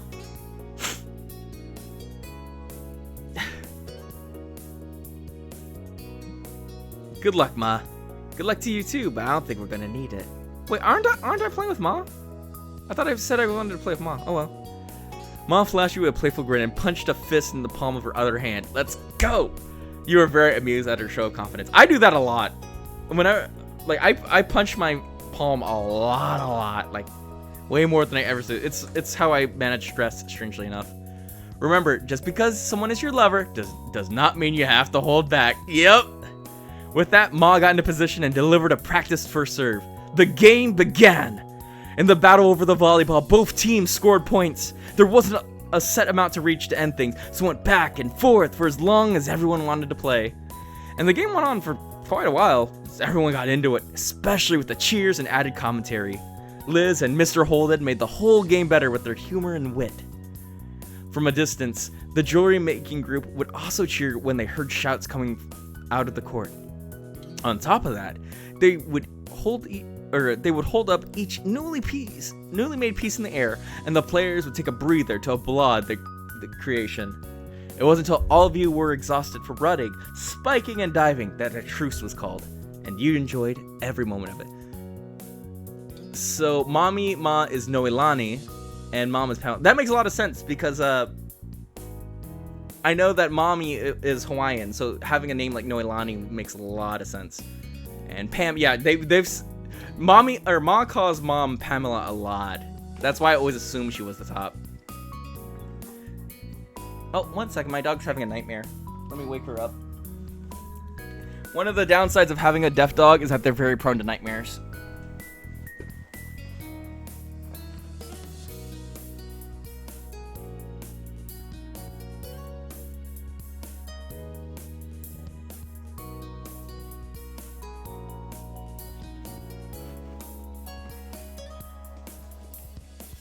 Alright, I'm back. It wasn't until all of you were exhausted from running, spiking, and trucing that a truce was called. You enjoyed every moment of it. The afternoon continued to drift by, but the fun was still going strong. Occasionally, someone would head back to the houses to use the bathroom, rest away from the sun for a while, or retrieve something they needed, but they always came back. The beach was never empty, and there was always a new conversation to take part in, or another game to join. How have your dogs been? Oh, fantastic. Okay, Ursula broke into the food today. That sucked. So yeah, she broke into the food and ate a lot, so she didn't get dinner because she already had dinner. Because God knows how much she ate while I was at work. I don't think she overate because she seems perfectly fine and energetic and lively and, you know, but probably not a good thing. And then, Snow, other than her immediate nightmare, she's just living her best life. She's very well behaved. She never does anything bad. She's also older, so it makes sense. There was only one thing that could bring this beach day to an end, and that was for the day itself to end. Before anyone realized, the sun began to set over the sea. As that happened, you were taking your break and sitting on a towel with your legs stretched out past it and your feet buried in the warm sand. You're reading a book. When did I get a book? That seems very left field. Shortly, you looked up to see your mom's approaching. He stopped in front of you and smiled. Hey there, kiddo. How are you? How are you doing? I'm doing really good. And you? We're wonderful. We're wonderful. They both sat down, squishing you between them. Ma leaned her head against yours, and Mom started rubbing your back soothingly. Nothing more was said at first, but Ma sighed contentedly. Mom looked at you wistfully. We're both really proud of you for it. True. You grew up to be more than we could ever have hoped. It's only thanks to you two. Ma wrapped an arm around your middle and squeezed you tightly in a side hug. Mom continued lightly scratching your back. Thank you. That means a lot, but I still think you're selling yourself short. You've always been a lovely person, and I'm so thrilled to know you. Your voice faltered, and you honestly couldn't imagine life any other way. Ma lightly brushed some of your hair back and left a small kiss there. I'm so happy I got to have both of you as moms. After that, all three of you were sitting there, getting all sentimental. I don't know how we got so lucky with you and Liz. Ma reached out in front of you and for Mom's hand. She gave it to her, and Ma squeezed it. Of course. Four has a point. We must have done something right. You stayed there quietly and contentedly, watching the sunset with your parents for a while, until Mr. Holden called out to you. He was still walking in your direction. We were talking and think we're gonna go take a walk down the shore. Any of you want to come? Automatically, you looked to your moms for what they were thinking. Mom glanced back to you and Ma and smiled. That sounds good to me. That's fantastic. Yes, that'd be very nice. My legs need some stretching. Let's go! Thrilled, Mr. Holden threw out a thumbs up and began heading back the way he came in a light jog. Man, Mr. Holden and me can relate. Hey, don't leave us in the dust! Cliff kept going forward, but flipped around, walking backwards across the sand so he could face you again. Yep, that's me. No worries.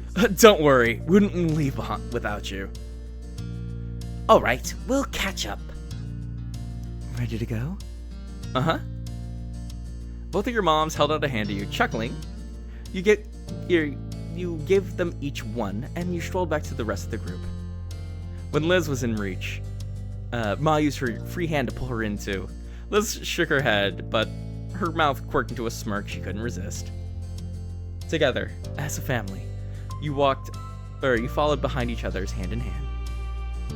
Your feet squished in the wet sand as the waves rolled over them, and you didn't have a single care in the world as more and more stars began to dot the sky. Once the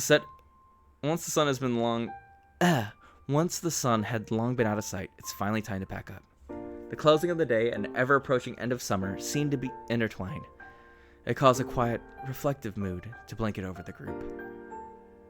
On the beach, Terry and Miranda took turns compressing Hove in a hug before moving on to do the same to you. You chuckled, still overjoyed that you got to see them today. I'm sorry I have to go already. My parents are here. That's okay.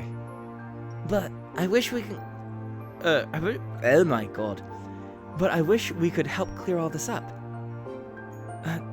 Don't worry about it. Just thanks for coming out today. It was cool having everyone here. Oh yeah, I'm super glad we came. Hopefully we get it again sometime. Nodding, you turned your attention to Terry. She wore a large grin on her face and held out a hand for you for a low five. You obliged. See you later. Take care of yourself, buddies. After that, they walked away, waving to you and Cove as they went down to the shore. Cove waved quietly back with a small smile on his face. Have a safe trip back. We will. Bye. Taking you by surprise, Terry jumped and twisted around. She kept up with Miranda by walking backwards. She kept the mood of your farewell light by shooting her finger guns at you and Cove. Yeah, hey. Miranda bumped her with a hip. She knew what was going on. Terry knows. It left everyone with a laugh just before they disappeared down the bend. Hey, Cove, could you come here? Before both of your parents were motioning for you, the two of you went to them. Tons of things ended up at the beach over the course of the day, so there's still so much to pack up, and the parents needed help. With a nod, you got to it, stuffing various things into bags and bundling them up in towels. I love them so much. Oh, relatable. Once things were ready to go, everyone filled their arms with as much as they could carry. Absolutely no one wanted this to be a back and forth kind of task. The walk back home ended up being mostly quiet. Each person seemed to be feeling the effects of the day. A cool breeze carried you across the sand onto the road. Okay, just a small thing. The writers of this game definitely know how to capture those multiple feelings, because that makes sense. We literally spent all day together, hanging out at the party, going on a beach, and rather than trying to sugarcoat these last moments, we're like, no, we're all fucking tired. Like we're done. And that's not intuitive when writing, because when you're writing stuff, people have essentially unlimited energy. We write what happens, but this is a very realistic, honest reaction to the events of the day, which makes the writing better. There's a sigh of relief from what felt like the group as a whole when they arrived back to the neighborhood. Baxter carefully placed what he had been carrying on the ground. Thank you so much for helping with that. No, thank you for allowing me to join today. You're all shared with me. Helping to carry it back is the least I can do. Ma nodded, and the others started collecting their things from his pile. Baxter, meanwhile, stepped over to you and Cove. It was really a pleasure getting to know you both this summer. His head tilted towards you, and he smiled warmly. Baxter offered you his hand.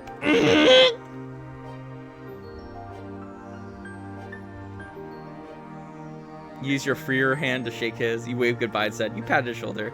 You side hugged him. You raised your hand for a high five. Oh, this is pretty hard. Let's do, for your hand to shake his. It was tough with what you were carrying, but you were able to extend one hand a bit. Baxter chuckled and shook it. Good luck on your next semester at school. I thank you. Good luck with your plans this fall. Thanks.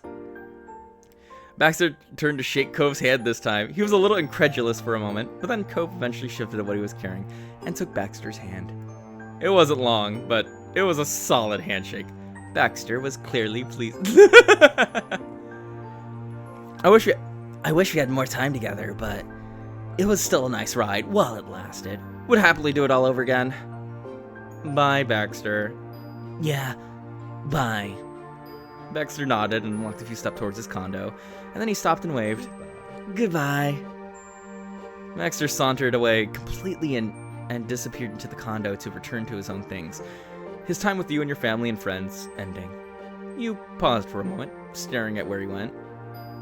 But afterwards, you looked back over to the rest of the group. Lee and Liz were just going inside your house. You couldn't spot Kira or Mr. Holden anywhere, but the door to their house was wide open. Mom approached you with an amused look on her face. It seems like you're holding up some holding things. Surprised, you glanced down to take a quick inventory of what you were holding. Mom was right. Some of it belonged to the neighbors. I love Baxter so much. What do you mean? He's just a smart ass. Would you mind dropping it off now? Can do. Not a problem. Thank you very much. Cove took a few steps towards his house and stopped, waiting for you. Good night, Cove. I'll see you inside for. Night. You caught up with Cove. Wait. Have we not been to Cove's house? I do not recall this, like, seeing this other than, like, at the very, very, very, very, very beginning of the game. Like, I think we saw this, like, once. 9 times out of 10, we just knock on the door and they let us out. You caught up with Cove, and together you went to his house. Walking in the front door, you saw Kira and Mr. Holden busily unpacking already. Things were scattered on counters, and they're moving around each other, putting the items away. They both lifted their heads when Cove closed the front door. Hey! It's nice seeing you again already, for. Her teasing tone brought a light smile to your face. You hefted the stuff in your arms a little closer. I ended up with some of your things from the beach. Oh, thanks for giving that to us. You can put it, here on the coffee table. Mr. Holden pointed out the surface he was referring to, and you immediately left what didn't belong to your family there. Cove put his own things down on the floor at his feet, wading through everything strewn about to reach his parents. Putting your family stuff on the ground for a moment, you dusted your hands off and straightened up. You needed a second of rest and a minute to re-insinuate it all. You went over to where the others were too. Kira opened her arms wide, wanting to hug you. Yes, mommy, kiss me! Yes, give me a kiss. Happily, you went to her. She held on tightly. Over the years that you were able to form a good rapport with her, and you were grateful for that. You could feel in her hug how much Kira has grown to care about you. You brought an affectionate smile to your face. Now kiss her! Kiss her! Thank you so much for wanting to hang out with me today. It was a blast. Don't worry, it was a date. It was great. No problem. I had fun too. Kira eventually released you and patted the tops of your shoulders as a final gesture. Every time I've gotten to come by, it's been an absolute joy. Things really couldn't have worked out better. Mr. Holden took a step closer to you. Oh god, he saw me. Kira moved aside to let him say his goodbye to. He grinned. Thanks for always being such a friendly neighbor. And not just now, but for as long as I've known you. You don't always make it easy, but you and your family are good people. I really, truly appreciate it. Thanks very much. Thanks again for so much. And that, Mr. Holden reached over and gave you a soft pat on the top of your head. I'm really glad you're my neighbor. Mr. Holden brows furrowed with your emotion. Your words really did touch him. Me too. Mr. Holden was staring at you, but his gaze seemed far away. Maybe he was looking back for who you used to be. The 8-year-old he had asked to be his new son's friend. For you absolute Hey, I'm getting points in where I can, okay? Gosh. Bye, For. You smiled softly. Then Cove took a step forward. He gestured in his pile of things he had carried to the house. Don't worry about all that. I'll put the stuff away in a few minutes. Right, I need to do the same with my family. I figured. Cove walked you to the door and held it open. Taking one last check around to make sure you had all your things to bring home, you went into the road. He leaned his body against the doorframe, not following you out. So, this is it, huh? Actually, that's not what I mean. His expression twisted, and he shook his head a bit, like he was trying to banish the pensive thoughts. Bye. I'll just say bye. Bye. I'll see you soon. You want the whole family in this game. Low-key, the Holden family is hot as shit. All of them. Mom, dad, and kid. Obviously, I have my favorite mom. But like, I gotta acknowledge that this dad and kid are at least handsome. This is game recognize a game, you know what I'm saying? Your mouth pulled into a soft smile, and you weren't sure who you're trying to reassure more. Cove reached forward and gently cupped your face with one hand. His thumb trailed across your cheek for several heartbeats. Mesmerized by his blue eyes, you stepped forward, delighted to oblige the request he was silently asking. He met you halfway, and you smiled into the kiss. It was soft with longing, and your chest ached knowing that there couldn't be anything more than this, at least for now. For one of his hands grabbed the door handle and firmly held it. He was stopping himself from coming along with you. As you walked over to your own front door, you stopped. Turning around, you spotted Cove right where you left him. You laughed quietly to yourself. For a small pause, you both stared at each other from across the street.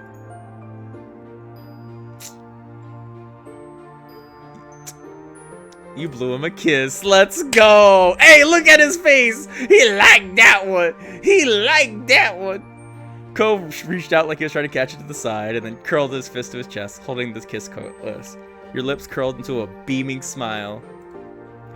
Things couldn't be dragged out any longer. After one more shared smile, you opened the door and went inside, shutting it behind you. A few steps in, you saw your family gathered in the living room. They were still busy unpacking and cleaning. You added the things you brought to the pile to the kitchen counter. Mom stood up, rubbing her eyes a bit. She yawned loudly. I'm bushed! How about we finish the rest of the chores tomorrow? Yes, honestly, it's too late for this. Please and thank you! Ma put her hands on her hips and turned to assess the room. Yeah, I just realized we literally did not help them put anything away. Hilariously. Ma was not the one who liked to leave a mess about, but she sighed. I suppose we can make an exception to the usual rule. It has been a really long day. Liz grinned contentedly. Lee wasted no time in skipping over to you and hooked you in a side hug. Good night! I hope you had the loveliest of dreams of you know who, Yowie. Lee ended that sentence with a wink and a hearty laugh. She let you go. You hugged her back. You pulled her close into a bear hug. Lee giggled until you released her. I hope you sleep well too. Oh, I totally will. The moment my head hits the pillow, I'm out. Here's to us for tonight, tomorrow, and forever. Family forever. Lee leaned in close to whisper in your ear. You didn't fail to catch the teasing look on her face. Exactly. There's no escape. That got a laugh out of you. You lightly pushed her on her shoulder. Lee stretched her arms high over her head. She yawned loudly, and looked at you with tired eyes. I think that's my cue to head to bed. Bye! I think so too. Have fun sharing the room with Liz. Oh, okay, I didn't know you two were sleeping together. She laughed at that, and Lee shuffled off into the guest bedroom. Before you had a chance to say anything else, you could feel the top of your head being tapped. You spun around to see Liz smirking. Nighty-night. I'm heading to bed too. It's been a long day and I have a lot to prepare for tomorrow. Exhaling, you automatically started fixing the back of your hair. When Liz didn't immediately walk away, you smiled softly at her. Everything okay? Her gaze moved away, and we're about to hit an ad. So for those of you who are getting an ad, don't forget to get a snack. Go use the restroom. Now is your chance. I'm going to go pee myself. All right. Has the ad started yet? Should only be a second though. No? Okay, I'm just gonna pop the ad early so I can go to the restroom. Be back. You got 1 minute and some change.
sorry about the delay. I had because Ursula broke into the food earlier. I put her in the cage, and I wanted to make sure that she got out because she's been in there since the beginning of the stream. Let's see. Sorry for the delay. All right, as we were, welcome back. Oh, thank you, Ruby. Okay, ready? Her gaze moved away, and you know she had more to say. You waited patiently for Liz to compose her thoughts. It's been a good summer. It's been a good summer. It was nice to come back home. You nodded, and Liz gave you a teasing nudge as she went by. Amused, you turned and watched her go. I love you, baby, love you, baby brother. Love you too. Bye, older sister. I feel like the hug is the right one. You wrapped your arms around her back to hug her from behind. Oh, that's kind of gay. You don't do that to your sister. That's a little awkward. Well, I don't know. I guess I don't have siblings, but I don't know. Hugging your sister from the back seems really like invasion of privacy, especially given that I'm a dude and she's a girl. She laughed and patted at your hands. Eventually, you let Liz go from your grasp. When Liz was out of sight, Mom started up the next conversation over her shoulder. Aren't you heading up to bed too? Just want to relax first. Just really, you need some time to decompress and clear your mind. You're not sure. You're worried that if you went off to bed now, you just end up staring at the ceiling all night. Okay. Well, you are gay in this game. True, canonically speaking. Mom came over too, smiling understandingly. She pulled you into a big hug. Love you. All right, do what you need to do. I love you. And to be fair, she is adopted, so in theory I could smash. You know, just saying. I mean, we only grew up together since we were like 8 years old, but you know, in theory, we're not crossing the streams on that one. When you're done hugging Mom pulled you into another hug. Their actions basically handing you off to the other, and you were laughing jovially. I love you so much. You're the best parents. Daw! In theory, we can. In reality, it's very weird. Yeah. Ma's eyes sparkled from your compliment. Mom pulled you into another hug.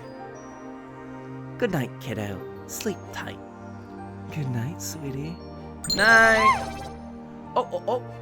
Queen Katie Bat followed me. Thank you, Queen Katie Bat. Thank you for hopping on. I'm surprised you're still here. I'm not gonna lie, but you are awesome. Thank you. After that, your mom's headed off towards their bedroom down the hall. You're about to turn the other direction when you heard Mom's voice. And don't let the bed bugs bite. You heard Ma chuckling as you watched them go with a smile. Time has passed, but you weren't exactly sure how much. Sighing, you sat up on the couch. It was a good rest, and all your tired muscles felt quite relaxed. You got up, planning on where to go to bed, when something out the window caught your eye. Your feet brought you right in front of the large window spanning the length of the back wall. You stared out into the hills behind your house. As the phone cue, your phone came on, alerting you of a new notification. It was Cove. Want to hang out on the hill tonight? Something inside told you that this is the right kind of night to take a trip out there. You sent him back a very quick message. Yeah? Heart. Oh, the heart! He sent the heart! Okay, it makes sense.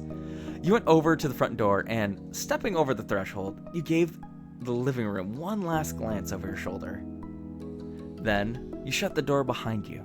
Silently, you made your way to the Poppy Hill. Oh man, we're going full circle with this one. This is where the game started. It started on this hill.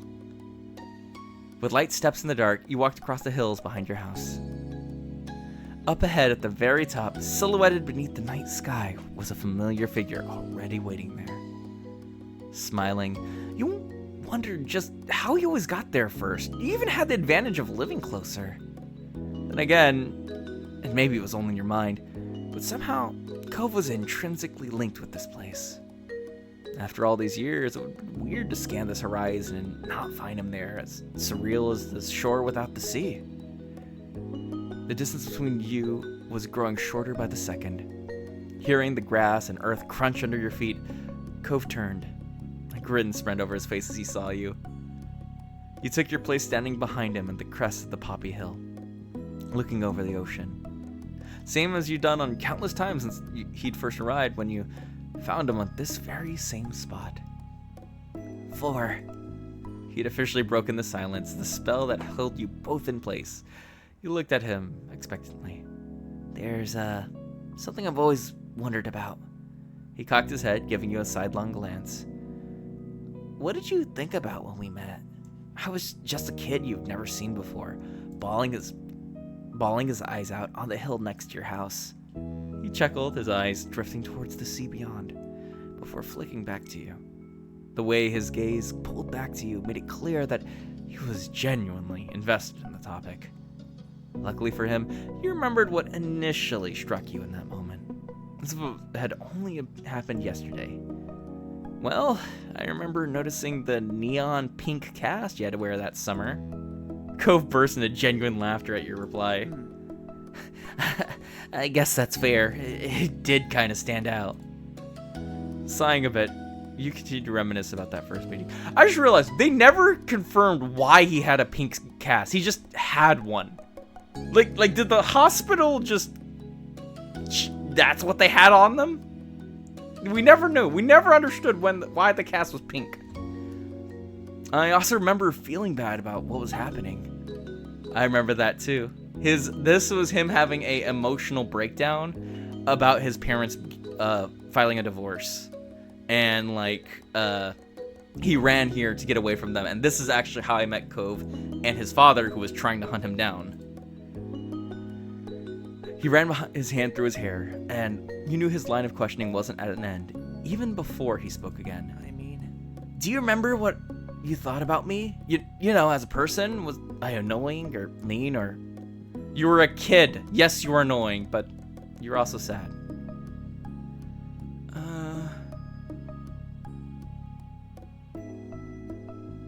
I was just worried because you were so sad. His eyes widened dolefully, his hung head like a guilty puppy. Sorry. I'm sorry for upsetting you. Cove's hand drifted to the scar on his arm.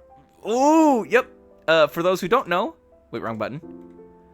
This is the scar that he got from breaking his arm prior. Cove's hand drifted to the scar on his arm, his fingers unconsciously gliding over the mark. It was much less noticeable than it had been. Neon pink cast had come off, shrunken gradually over the years as his body healed, then dwarfed in comparison with his glowing body. Still, his fingers came back to it without thinking. He gave a half smile, not meeting your eyes. I feel bad now. The thoughts I had were, well, considering what you were thinking, I come across as a lot worse as a kid. What, you didn't like me? No, it definitely wasn't that. Cove lifted his head up, finally committing to meet your eyes fully once more. I remember you that day. I remember it really well. I don't think I'd ever be able to forget. I can picture the way you looked back then when I first saw you standing right there. I know the expression on your face when you chose to sit with me in the grass. He chuckled self-derisively, interrupting his own monologue. You scared me at first. I figured I'd be alone out there until I had to face my dad again.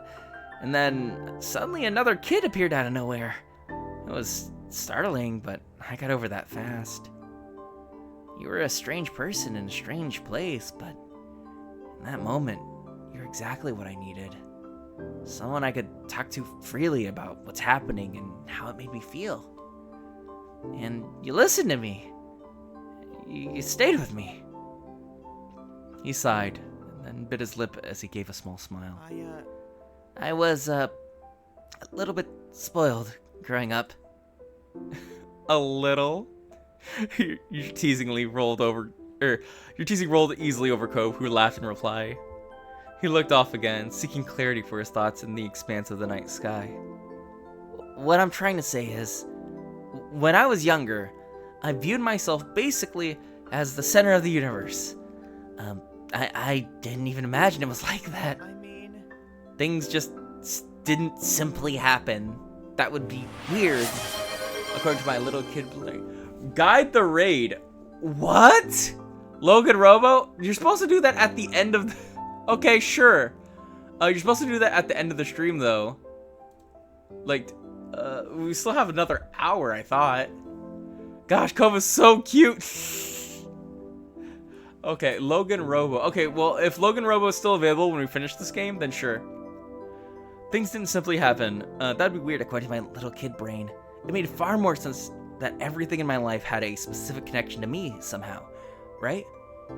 I possibly had the stream on as background noise while playing IDV. That's fine, Elixir.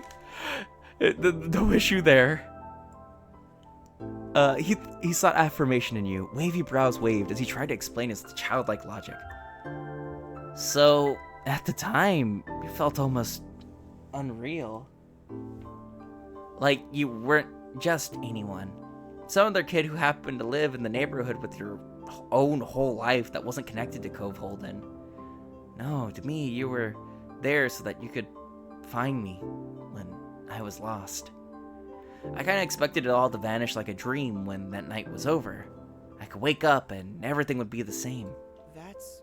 I'd be back at bed at home, my real home, with both my parents.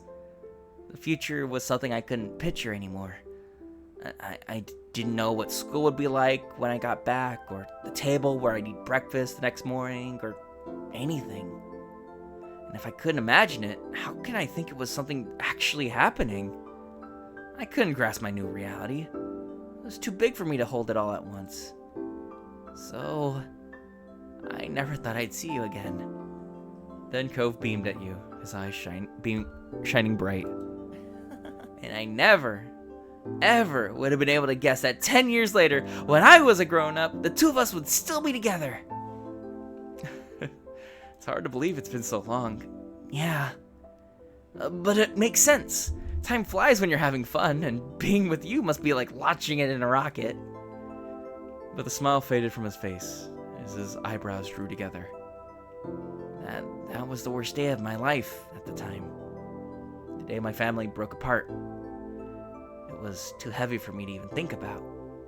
I felt that way for I don't know how long. He held a hand over his heart, connecting with the pain he'd felt as a child, and he looked at you earnestly. It's okay. But that was never really true. Things have only gotten better with me and Dad and Mom. This is the change we all needed. His eyes were growing misty. So when I remember that time right now, it's not the point that my life was over. It was only the moment that I met the man who I was going to be with. Dang! Ooh, you slide in those DMs hella smooth. It was only the moment I met the man I was going to... Damn. Whew. Anyways, you got me blushing, Cove. When I was crying over to a stranger over what thought I'd lost, I didn't actually have any idea he would be the one thing in the world that I actually wouldn't be able to live without. Whoa, Cove, whoa, Riz plus 10,000. Let's go. Thank you for all of this. No, thank you. This is the moment you gotta kiss him. You gotta... Oh, or I could do the throwback where I ruffle his hair, because I used to ruffle his hair back when we were both single.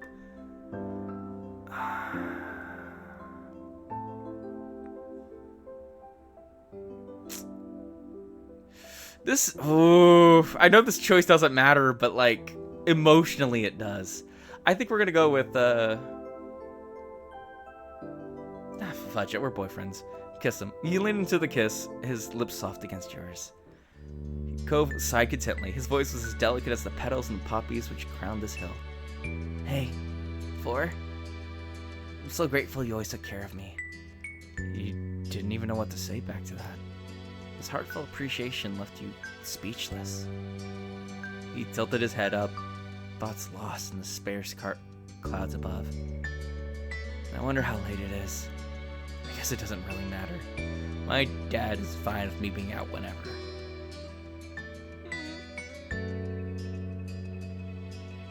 Oh. You can still text your dad about what you're doing. He might appreciate it. I guess. Probably. You were pleased to see Cove slip his phone out of his pocket and type away at it. Are you going to lay in the grass now? Well, how'd you know? Lucky guess, Cove. With a chuckle, Cove plopped down to the ground and laid on his back. His usual way of spending time here. Oh! You sat on Cove's chest. You decided you'd rather not sit on the grass, and there was a much better seat available, and sat squarely on your left. I would not do square. I thought you were going to just rest your head on him. He simply tried to spring up, but didn't get too far with you on top of him. His head flopped into the grass again, and a huff escaped him. Why are you doing this? You simply smiled down at him. The both of you fully settled in to relax on the hill. It seemed like it was just beginning your nightly outings, but then you realized the sun was peeking out over the horizon. Cove spoke up with a disbelieving tone. It was really late. Your neighbor wasn't a stranger to being awake at dawn, however, not like this. It was normally an early sleeper, early riser. This unexpected sunlight particularly awed him. The two of you watched on silently as the sun began to light the world. Cove then propped himself up on the backs of his arms and looked at you with a soft expression on his face. Do you want to go back home? I could carry you if you're too tired. I'd rather stay a little longer. You couldn't resist the yawn, but you were serious. It couldn't be time to go already. Cove chuckled affectionately. I get it. Okay, but it's been a long day. We've done a lot of things, like really a lot. It has to end sometime.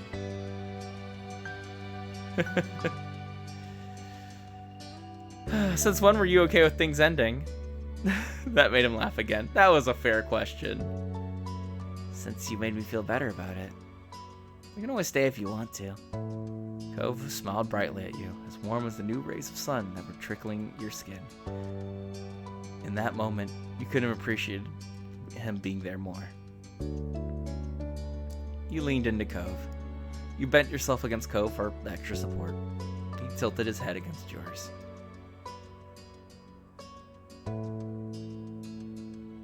Good night, Cove. Good night. Good night, Four. Two of you remained together on that familiar poppy hill where you first met, until the world began to fade and blur. You were falling asleep. A few more gentle words drifted into your consciousness. See you tomorrow. I'll see you tomorrow. Your eyelids dipped, but you felt good.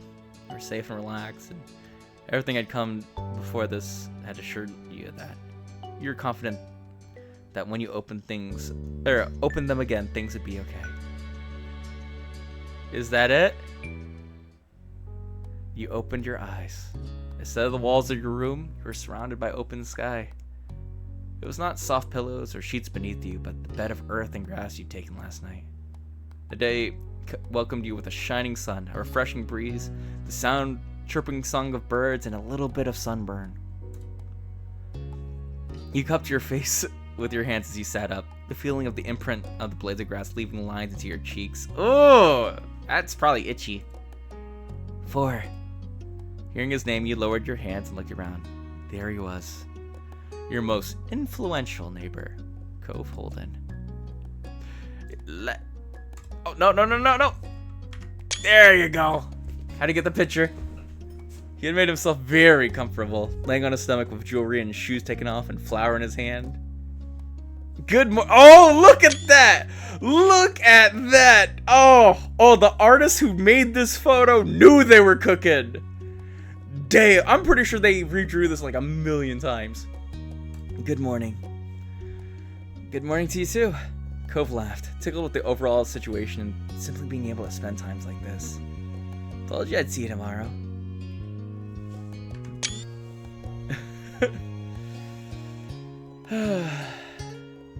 It's the exact same day, Cove.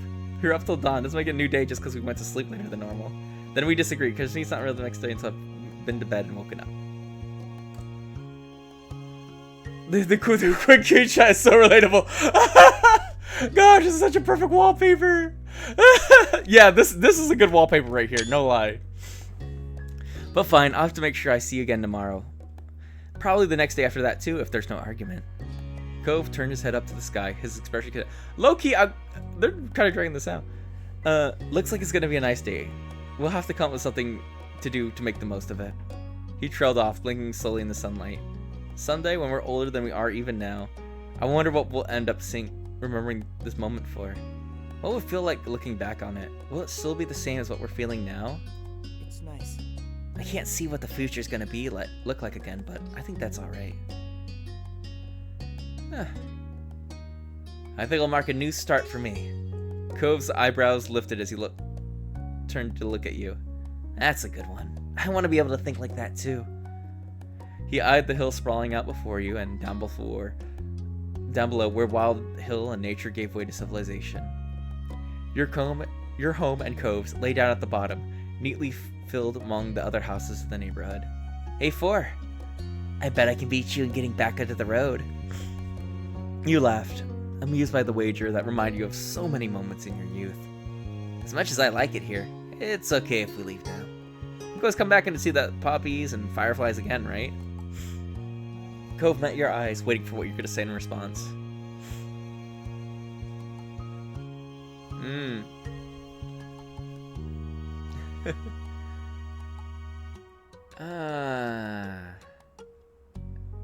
We'll always be together in one way or another. He didn't know where that came from, but Cove blinked slowly, his eyes still locked on you. Oh, the blush went up by like 90%. Goddamn. Though you didn't need to see his face to know that he adored you. If there had been any room for doubt, the tender way he spoke would have filled it up. You're, one of a kind, huh? Oh, the foot! Was not expecting the foot. Cove beamed at you. His expression was so unlike the one he'd worn when you first found him here, swaddled in sadness and uncertainty. Yeah, you couldn't help but glimpse the boy that, once more, underneath his bright expression and matured features. Come on. Oh, here you go. There you go. That's what you want, Crystal. This is what you've been waiting for. The foot plus smile, plainly. He offered you a hand. You accepted it. Your palm fitting around his. Cove lifted himself, pulling you along too. Our parents aren't going to just come running for us this time. We've got to make our own call. And we can't, and I say we can't hide away forever. Poppy Hill is just one part of our things. There's more for us out there this time than this place alone. Let's enjoy it. You couldn't say whether you were the one that broke into a run, if Cove had been the one to start it, or if your feet had simultaneously made that choice for you both. The end result was the same, with the two of you dashing down the hill like children, but with the nostalgic revelry that only can come as an adult. Oh, that's cute. That's cute. Again, referencing the full circle moment that this is. As the wind whipped past you, you knew that friends and family were waiting at the end of your sprint. There are more memories to make after all. Life takes another step forward. Animation! Let's go! Honestly, I think they should have ended it when we fell asleep. When we fell asleep, that should have been the end of the game. Like, oh, a song!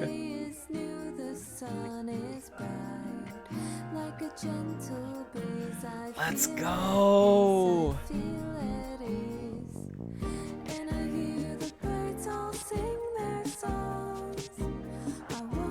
Voice acting.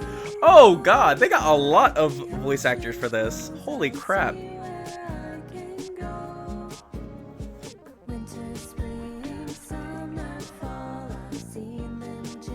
Oh.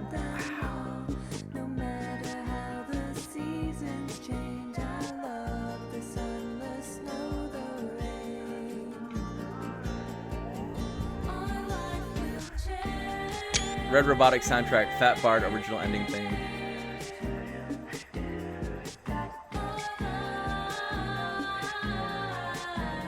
So Leandra League is the creator. So technically speaking, because I noticed that Leandra Lee is like on like 90% of the voice actor. So I think that she's like the person who made the game essentially, and she's also the top name on the development team.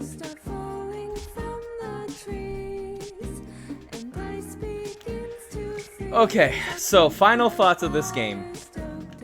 Number one, I love what it's trying to do. Like, the execution from the game just, is fantastic. It's trying to get you that, like, nostalgia. That's really what the game's trying its best to. It's trying to make you feel nostalgic. And it succeeds in multiple ways, including false payoffs. Like starting us with like that one like nerdy kid who ended up just going his own path, but we meet him again as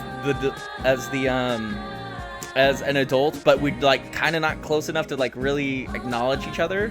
Like that's a very realistic outcome. But you still hit like a lot of narrative conclusions. Baxter feels like kind of like a Chekhov gun though. I thought Baxter was going to hit on Lee, and I thought that was the angle they were going to do. I thought they were going to try and, like, Lee was, maybe not, like, make anything official, but, like, start suggesting that them two are going to try and become a thing. So there are, like, a few, like, missed plot points, but to be fair, you still could work with them in the sequel, because at that point in the game, I'm pretty sure the sequel is more or less confirmed. Overall, a fantastic game. I think that the dialogue choices are pretty good. A lot of it's just flavor, and especially in the farther you get, the less flavor you, like just flavor for flavor's sake that you have. And like, I think that this is a very well executed game. Good writing. Could use for a second review in some places, but to be fair, this game has a shit ton of dialogue. There are so many options where especially in the final section, where I can literally choose where things happen, and that would affect the dialogue naturally. And I will say that overall, very, very satisfied.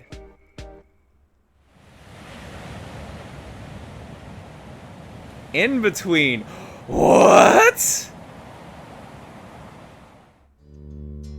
Okay, well, I'm not. It's. Why do I still have the face? I'm not supposed to have the. Where's the next page? Get rid of the freckles. I do not have freckles anymore. Wait. No, was there freckles? Wait, why acne? No, I turned off the acne. I'm an adult now. I don't need acne. Okay, cool. Done. You forgot we still have step 4. What? So at this point, I guess, Crystal, do we push it up to love? I'm guessing at this point it's love, right? Step 4 is adulthood. Yes. Okay. Cool. And so this is good? I thought that was the end of the game right there. Oh, they're taking this.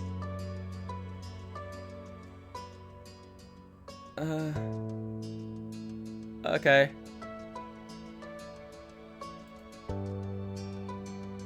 Oh wait, go back. Wait, I need to save. Save here. Let me go back. Back. How do I? Done. Cool. Done. Oh God! I want to go back. I try to go back. Yes. No. I try. Can I load my save? Yes. I'm going to let him dress how he wants to dress. Okay, I'm just going to keep it on default. What did you do? I don't know. It's not letting me go back.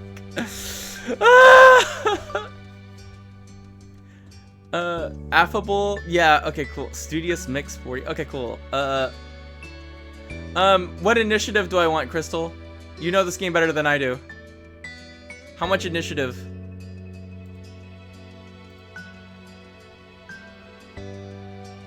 Hi initiative. Okay, I guess, it just said screw you at some point. And so, your days growing up in the loving cradle of Sunset Bird came to an end. In the years that passed since graduation, you'd moved out of your childhood home and made your way in the world. I'm gonna go, see you, I hope the game goes well. Thank you, Ruby! I think that was a natural stopping point if you want, but I still have 45 minutes in the stream. I don't know if I'm gonna beat part 4 today, if this is true. I thought we were gonna knock it out today. I thought this was gonna be the last stream. But nope. You... Oh!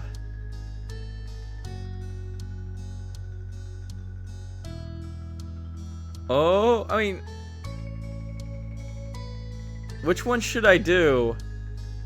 I'm thinking live with pet or live with him and his fish. Which one?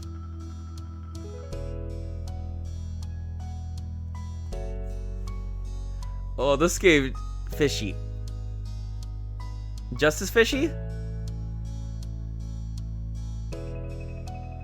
Just fishy? Or fishy plus pet? Yeah, okay, just fishy? Okay. And you? Oh, shoot. Worked at a fine company in the... Education? Let's do, I was thinking writing or education or STEM. I'm gonna be a teacher. Okay. Your family members went through the same kinds of leaps into independence. Liz and Lee both eventually earned degrees and started fantastic careers in new towns. But your moms and Cove's father still lived on the same street as they had for all those years ago. It was comforting you that some things remained in the old neighborhood. That's actually a little disconcerting because you'd figure that Cove's... Or, at this point, I thought that Cove's dad and the mom were like kind of being a thing again. So, in spite of years passing, they're not together. Decisions. Despite ever-changing reality of your adult life, your friends were still your friends.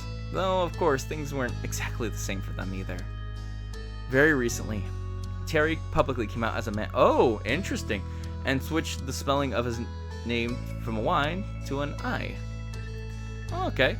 He also confessed his love for Matt. Was not expecting that. Which she excitedly reciprocated.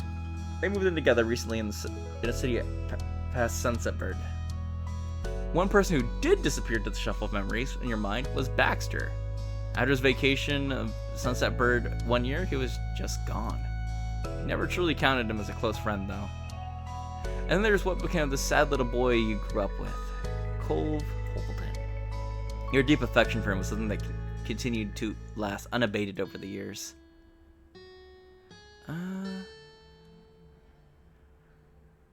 But hopefully you'd commit to each other even more someday.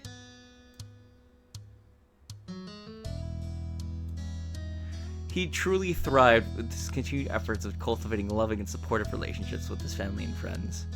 You couldn't say his personality has changed exactly, instead it became more refined. Cove was a warm, inviting, considerate man who took the lessons he learned over the years to treat people around him with patience and understanding. When Cove eventually developed a picture of the future he wanted to have as an adult, it made perfect sense to you based on his interests. Cove got a 2-year degree. After that, he began working full-time at Orca, helping educate the public on ocean conservation and participating in the shore restoration efforts. As an adult, Cove was also able to recognize and have diagnosed that he was on the autism spectrum. Oh, that... Okay. That, honestly, that was not on my menu. That was on my... I mean, hey, I get you, but... that was... he seemed socially awkward, but I didn't think that was true. But you know what? Hey, maybe he's just not that deep in it. It's something that was noticed by his doctors. Oh, I was super surprised that he has autism. Nah, he might have it low end, cause like there's no. We've known this man for 10 years, and he really hasn't done anything that's been like blatantly bad. other than like shutting down during highly emotional moments that is, to be fair, is reasonable to an average person. Like shutting down when he was snuggling with you, that is reasonable. I don't think that, but like it could have something to do with that, you know what I mean? It was something I hadn't noticed his doctor as a child, but he was still the same cope as always was to you, and he's just glad to understand himself better. He was thrilled to see how happy and successful he'd grown up to be. On the whole, life continued its steady beat forward, and y'all went down with it to the paths you choose. It was strange and wonderful. But no matter how old you got, or how far you roamed, or how long you were away, the home you had in Sunset Bird still called you back eventually. Oh man, the cars got all updated. This is like a modern car, with its emphasis on like the buttons and stuff. The car rumbled down to the highway. You had started to zone out when a truck in the left lane zoomed loudly past. Your driver didn't remark on it, just like anything else this trip. You went back to staring out the window and letting the scenery pass by. You did appreciate the spacious back seat of your ride. You hadn't known exactly when you'd be coming in, so you decided to use a ride app rather than asking your moms to pick you up. Yo, okay. That is a nice touch, because these are things that societally have changed over time. I think that's a really nice... Workout time! Dill! Welcome, Dill! Okay, workout time it is. Gotta make sure... This is actually a really good day, because I skipped working out today because I was just short on sleep, so I took a nap. But now that I'm well rested, I could definitely do for some push-ups. Alright, let me make some room. Lower the mic, increase sensitivity. Ursula gonna bother me? No? Okay. Alright, ready? 3, 2, 1, and 1, 2, 1, 1, 1, 2, 1, 2, 1, 2, 1, 3, 1, 2, 1, 4. Ooh! My arms are already sore. I did work out yesterday, and I think I'm feeling that. I'm at 4, right? 1, 2, 1, 5, 1, 2, 1, 6, 1, 2, 1, 7, 1, 2, 1, 8. Two more. 1, 2, 1, 9, 1, 2, 1, 10. Okay, got a little bit of sweat going on. Oh. Also, hello, Dill. Welcome to the Yuri, or the Yowie. We're currently playing Yowie. It is very interesting. Let's go. Appreciate you, Dill. Oh. Whew. Muscles getting strong. Anyways, let me lower the sensitivities. Hi, Ursi. Thank God you didn't come here like 5 seconds ago, because otherwise I wouldn't be able to finish my push-ups. I love you, girl. It turned out to be a convenient choice. You looked forward to seeing your parents at the door. Oh, so Dill, to fill you in real quick. So me and my character's boyfriend officially made it official, and now we live together. This is the final chapter. We are now both adults. We've known each other since we were 8 years old, and the whole game essentially up to this point has been over 10 years now, like almost 15, I'm guessing, of us. So like we should be like in our 20s now, or something like that. But yeah, we should be in our mid-20s now, and this is like us. You got the DLC? No, I did not. Wait, you're a fan of this game too, Dill? I was expecting you to just be a random dude. Okay. It turned out to be a convenient choice. You look forward to surprising your parents at the door. You smiled at the thought of their faces lighting up. Luckily, this shouldn't have been that big a trip for you. You lived close enough that the travel hadn't turned into a big production. However, that didn't make the occasion mundane. For once, your moms had decided to have a modest celebration dinner for their anniversary. Woo! Yes, the free version. Yeah, mine's free. Unlike when you were growing up and they preferred not to make a big deal out of it, they were comfortable having a party. As time went on, they had found being the center of attention easier to handle. You were happy to see it. Well, I play this from the first appearance, and when they still talk about ankle. Oh, okay, cool. The ankle bracelet thing. I remember that. Yeah. As time went on, they found it being the center of attention easier to handle. You're happy to see it. With this going on, there's no way that either you or Liz would miss your mom's anniversary. Both of you made plans to come back home. Oh god, they're gonna be so old next time I see them. I thought they were old last time. Oh no. You didn't hear from Liz. Oh, I'm pretty sure she's gorgeous. She's gonna be gorgeous.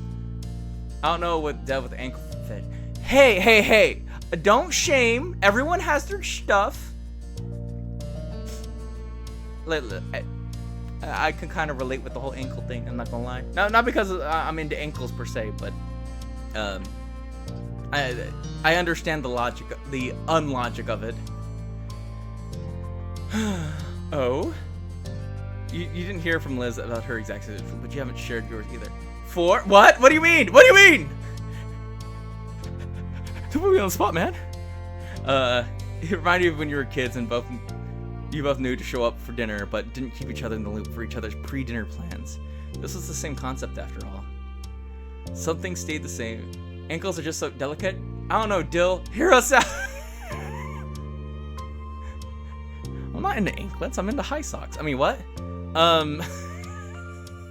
Something stayed the same, yet it was definitely different from when you would see your sister every day and knew sort of what she was doing anyways from osmosis. Today, you had no idea. Hear me out. That's always a good way to start a conversation. Hear me out. Things are always changing. You mused on about how at times it was hard to believe you didn't live with your parents anymore and that you couldn't imagine going back and living as a kid under their rules. The rest of the drive flew by. Your silent driver provided a smooth ride. No sharp turns or hard stops jostled you out of your own head. Your thoughts turned from introspective to observant. The landscape passing by became more and more familiar. You frequently recognized the landmarks that dotted the area. A grin came to your face as you passed the now entering sign for Sunset Bird. Excitement built within you. You really were here. You were doing this. I hope that they mentioned the bittersweetness of returning to your childhood home and it's not exactly how you remember it. Like there's more buildings, it's more fleshed out. I think I have a DLC of the muscular boy. Before you started the ankle conversation, Look, tasteful exposure of ankles can be attractive. I will not deny that. I keep hitting right click, I'm so sorry. Oh, Derek. Your driver turned on its street and you realized that their map program was taking you the way home that Ma preferred. You usually use the other side of the street to pass by the beach. In no time at all, the car had gone through the whole town, pulled in front of your mom's condo. The car slowed to a stop and parked. With the buzz of the highway gone, you realized that you could hear the familiar sound of waves. The air smelled like salt, and a rush of childhood memories flooded back. You started to gather your things. Also, the DLC of the knowing by. You started to gather your things and humming to yourself once more about how happy your moms would be to see you. After that, you notify everyone else about the trip you made safely. You pulled over from your suitcase from the other seat and yanked out your bag from down near your feet. They both became so hits. Tap, tap. You started rustling at the sudden sound of tapping on glass. It caused you to pause. Did you really hear what you thought you did? You weren't entirely sure because soon you heard something else. The window on the opposite side of the car rolling down. It confused you and put together that despite the driver's silence, you weren't actually alone in this car. The driver must have pressed a button. Someone had to be there. You turn your head now to open window. Oh snap! God, he's a proper adult, and he looks very similar to his dad. That is a fantastic touch. Having kids resemble their parents is chef's kiss. Crystal. Oh God, he's hot. There he was, leaning his arms across the pillow, your beloved Cove Holden. He beamed at you with one of his precious, open smiles. Hey, For. What a surprise this is. I didn't expect to see you in the neighborhood. God! Look at it! Look at it! He was joking, of course. Seeing your expression, he decided to push it further. It's not like I've been waiting for you all morning or anything. You survived. Cove burst out laughing at your delivery. It wasn't easy. He then gripped the top of the car door and pushed half of his torso through the opening. That was enough to make the driver break their silence with the sharp, "Hey! God, this hair grew out. Straight anime vibes. We have the wedding DLC and Patreon extra." God. Man, you hard commit. But don't look at his armpits, people. Oh, man. Cove did not seem to notice and continued climbing down through the window. He pushed one hand down to the middle seat to prop his dangling body up. He used his other hand to caress your cheek as he leaned in close as he could. I missed you. You covered his hand with yours. Your position didn't quite allow for you to hold his hand, but you enjoyed the touch all the same. Does it still allow us to customize our characters? Yeah. Meanwhile, you noticed that Cove had started to shake. His balancing act was becoming highly unstable. You saw his arm wobble and wondered if he had an accidental head dive into your bag. Alright. Now get out the window, you crazy person. But it's so comfortable. His body was shaking from the extra effort it took to maintain his precarious position. Cove's smile turned awkward as the arm started to bend lower, causing his body to slide downwards with it. He turned his head to the driver. Sorry. I'm always causing trouble in this neighborhood. Well, I bet you can't customize the ankle. Cove shifted around somewhere and squirmed back the way he came. After you had successfully pushed off the window and landed on the pavement with a thump, you opened your car door. You threaded your arms through the various straps of your bags and climbed out. Cove took a few long strides around the back of the car and quickly met you on your side. I think Ursula might need to pee. She's acting very weird and she's trying to get my attention regularly. I'm gonna go let her out real quick. We're just gonna pop it ad because 4 minutes till the next ad, so we're gonna pop it slightly early just so puppy can go pee. So we'll be back. See you guys shortly.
Alright, I'm back.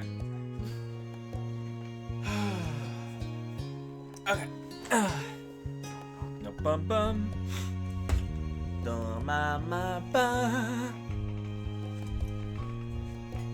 Alright, let's see what you guys said. Oh god, oh god.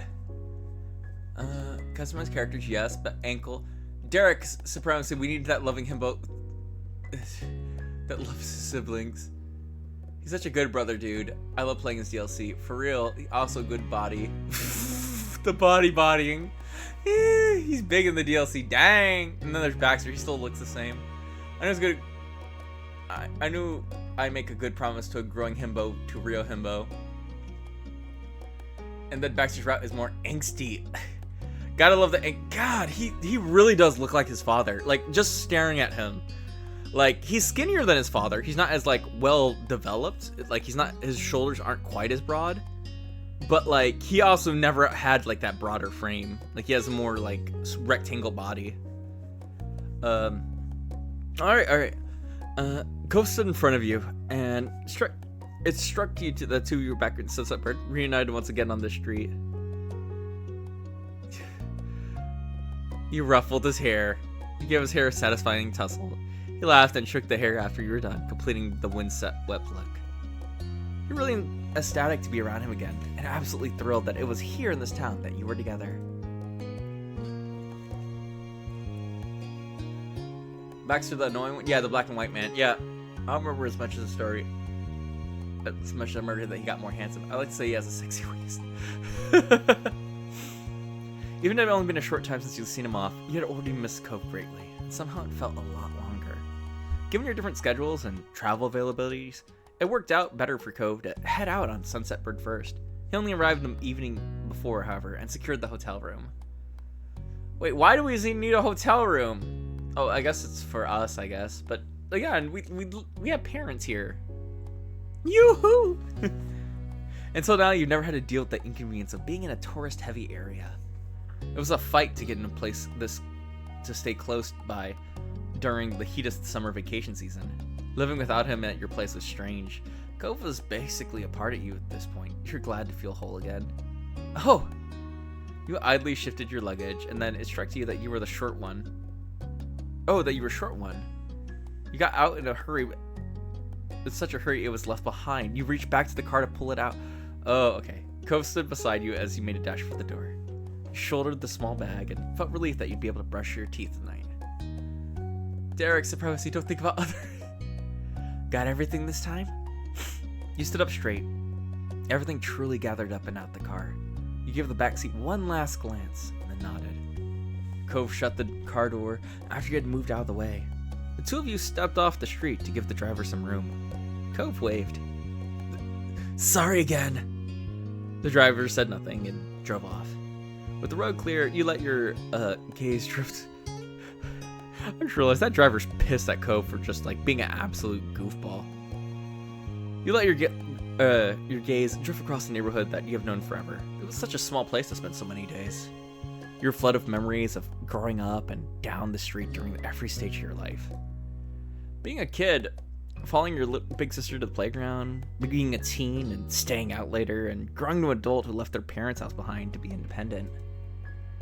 You could feel the summer sun on your skin from all the times you headed out to the beach. You saw the same surroundings that you as a young adult did when leaving home. It was hard to quantify the amount of history you had there. And now, you're back. Despite taking in the neighborhood again, you never lost awareness of Cove's presence. From the corner of your eye, seeing him was a very familiar sight as well. So many of your memories included him. I like his other style more, not gonna lie. Yeah, this one's a bit more raggedy, kind of giving off the whole Shaggy kind of vibes. Remember his soft pics. Your mind drifted from the neighborhood itself to the person who used to live there. You couldn't help but a feeling of nostalgia. You remembered his face, his voice. Oh, the scar on his arm, from the days long gone. Yeah, it's tiny now. He had changed so much since when you first met him. Yet, even with those changes, he was always recognizable. Yet, he was familiar like the sky was, and the way you knew the sea. Every day may appear different, but there's still an inextricable part of life. Oh man, they're getting fancy. It was the world, with help with Mr. Holden, his ill-thought $20 bill, that brought you together with him to begin with, but the two of you had chosen each other. You never let your interactions fade. You decided to nurture your relationship into what it was. Remember his soft pecs? That his cryberry chooses. As you continue to keep Cove close in all the rest of your adult years. Cove was the partner you wanted for life. You couldn't be more grateful to call him your boyfriend. It'd be impossible to imagine life without him. Cove, noticing you staring at him after a while, and smiled with his eyebrows rising in curiosity. He was very transparent in his question if there was something you wanted to say. You shook your head and returned to him a soft expression.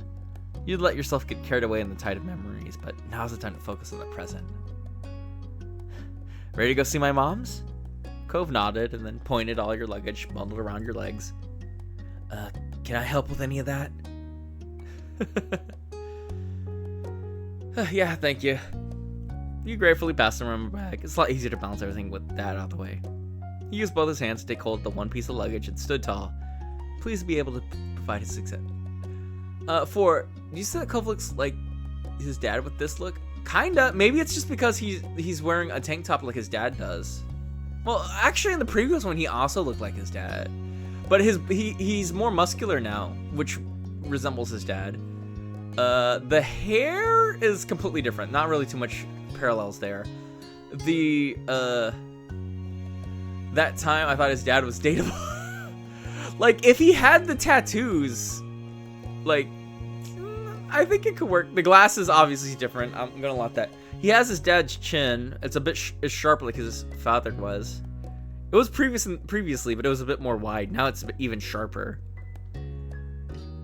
Look at the random stuff channel. All right. Wait a second. Let me do that. Oh, snap!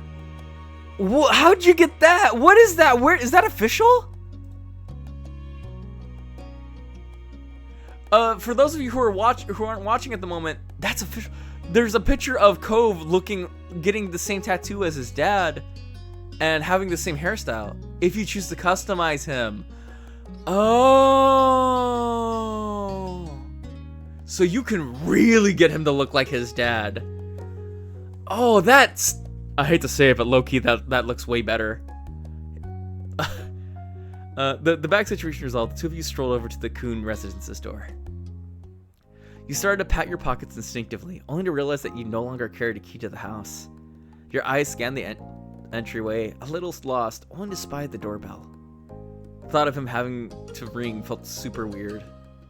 As if you pressed the inconveniently placed button on the sidewall, you remember that no matter how much this place would be, it'd always be a home to you. It wasn't where you lived. Oh, yes. God, that feeling. Going back to your home and being like, this isn't where I live. Even though it's literally your childhood home. Both versions still fine, though. Yeah. I'm just trying to imagine him like, is this the reason? Because obviously with those decisions of him looking almost identical carbon copy of his dad, which logically is actually the most likely take given his lifestyle. I wonder why they chose this as his default for the base game. Like, this is vanilla. And I'm like, maybe it's to better represent his mom, I guess? But even then, I'm still not feeling it. Because both his mom and dad had tattoos. So logically, he should have a tattoo as well. I mean, it doesn't have to be a big one. He's a lot more reserved than either of his parents. But he probably had like a little something somewhere. Being back here was like putting on a uniform after you quit the store where it came from. It remained the same, but your circumstances changed. Very, very relatable writing. Ugh. Cove shifted his feet awkwardly, obviously also thrown about you being struck out of here. Keyless. Ugh. You heard muffled noises and shuffling around. Oh, your heartbeat sped up in anticipation. I don't want to see old mom. Oh, mom, you're going to be so old. The door swung open and there was your mom's smiling face. She immediately brightened at you standing there. Oh, you're so old. Well. To be fair, though, I actually like this hairstyle better than her previous one. I think her previous one is a little too unkempt. This one's at least, like, trying to weed it back. Excuse you. Mom twisted her head back and gave a shout down the hall. Lonnie, guess who's here? There were more distant voices. No doubt Ma getting up from wherever she was to come see. Her high-spirited words hearing out clearly. I hope it's one of my children. Oh. Mom snickered, still holding the door half open for you to hide a little longer. Cove flushed, suddenly realizing that he was going to be present for your mom's enthusiastic welcoming of you. You smiled to reassure me wasn't true. Wait, excuse me of what? Saying that she looks old? She does look older. She has gray hairs now. I like her current hairstyle more, though. I like it tied back rather than it going all wild and crazy. Mom finally reached out to the door and peered over Mom's shoulder. Oh, she aged beautifully, though. I am digging this attack. This is a good look for Ma. It is. Hello, for. Oh! Yep. Okay, that's a winner. That's a winner right there. You can tell she's older, but she wears it very well. She gave you a once-over, patting the tops of your shoulders and moving down the sides of your arms before she nodded in satisfaction that you were in one piece. How sweet. This is a wonderful surprise. Ma inclined her head to Cove next, not leaving him out either. Hello, sweetie. You count as one of my kids at this point anyways. I have double the surprise today. Yeah. Oh, yeah. You snorted at your mom's greetings. They never change. Cove bashfully waved at them. He hasn't relaxed fully, but he settled down at their welcome. Well, don't just stand out there. Come on in. Your mom moved aside and held the door open to you, gesturing for you to enter. I swear the character will yap at you if there's an option to call you old. Oh! Maybe. You stepped into the living room. It was comfortable and cool. What they could have done to show that time has passed is have this house be even more cluttered. Because a thing that happens with old people is that they tend to start like cluttering a lot because they buy more things than they're willing to let go. Renovate. That is true. Cove was a half step behind you, his eyes on a new painting in your mom's. Your mom's must have added since last time you were here. Things are mostly the same, but there are more decorations. Oh, so there are more decorations since you've seen last. Mom may have forgotten the urge for some interior designing. Oh, okay, so they did do what I said. It's just not, like, overt. They didn't want it to feel messy. Okay, that's good. It struck you how odd it was to be the guest, only observing their choices for the living space here, rather than a full-time occupant. Ma came up in front of you, excitement in her eyes. I'm so glad you're here. Oh, the full body photo. Ooh, she looks so... She a baddie. I like her. I'm so glad you're here. You know your mom and I would have been happy to pick you up, but you're self-sufficient and responsible. That's okay. What matters is that you arrived safely. Mom appeared at her side with a nod. Welcome back, kiddos. Oh, so here's full body pics of them. Oh, no! Wrong button. F11. There we go. Full body pics of them both. And she actually looks like she's very functional, very practical. It looks like she has taken more of a masculine role, and she's become more domestic now that they're like super older. Which that's fair. I think we go to see Force transform at this rate. I do like the detail that you can still see both of their wedding rings. That's a nice touch. Welcome back, kiddos. You appreciate that your kids still respect you adult, even if mom still called you kiddo. Yep, when I have kids, I'm definitely going to call them kiddo no matter how grown they became.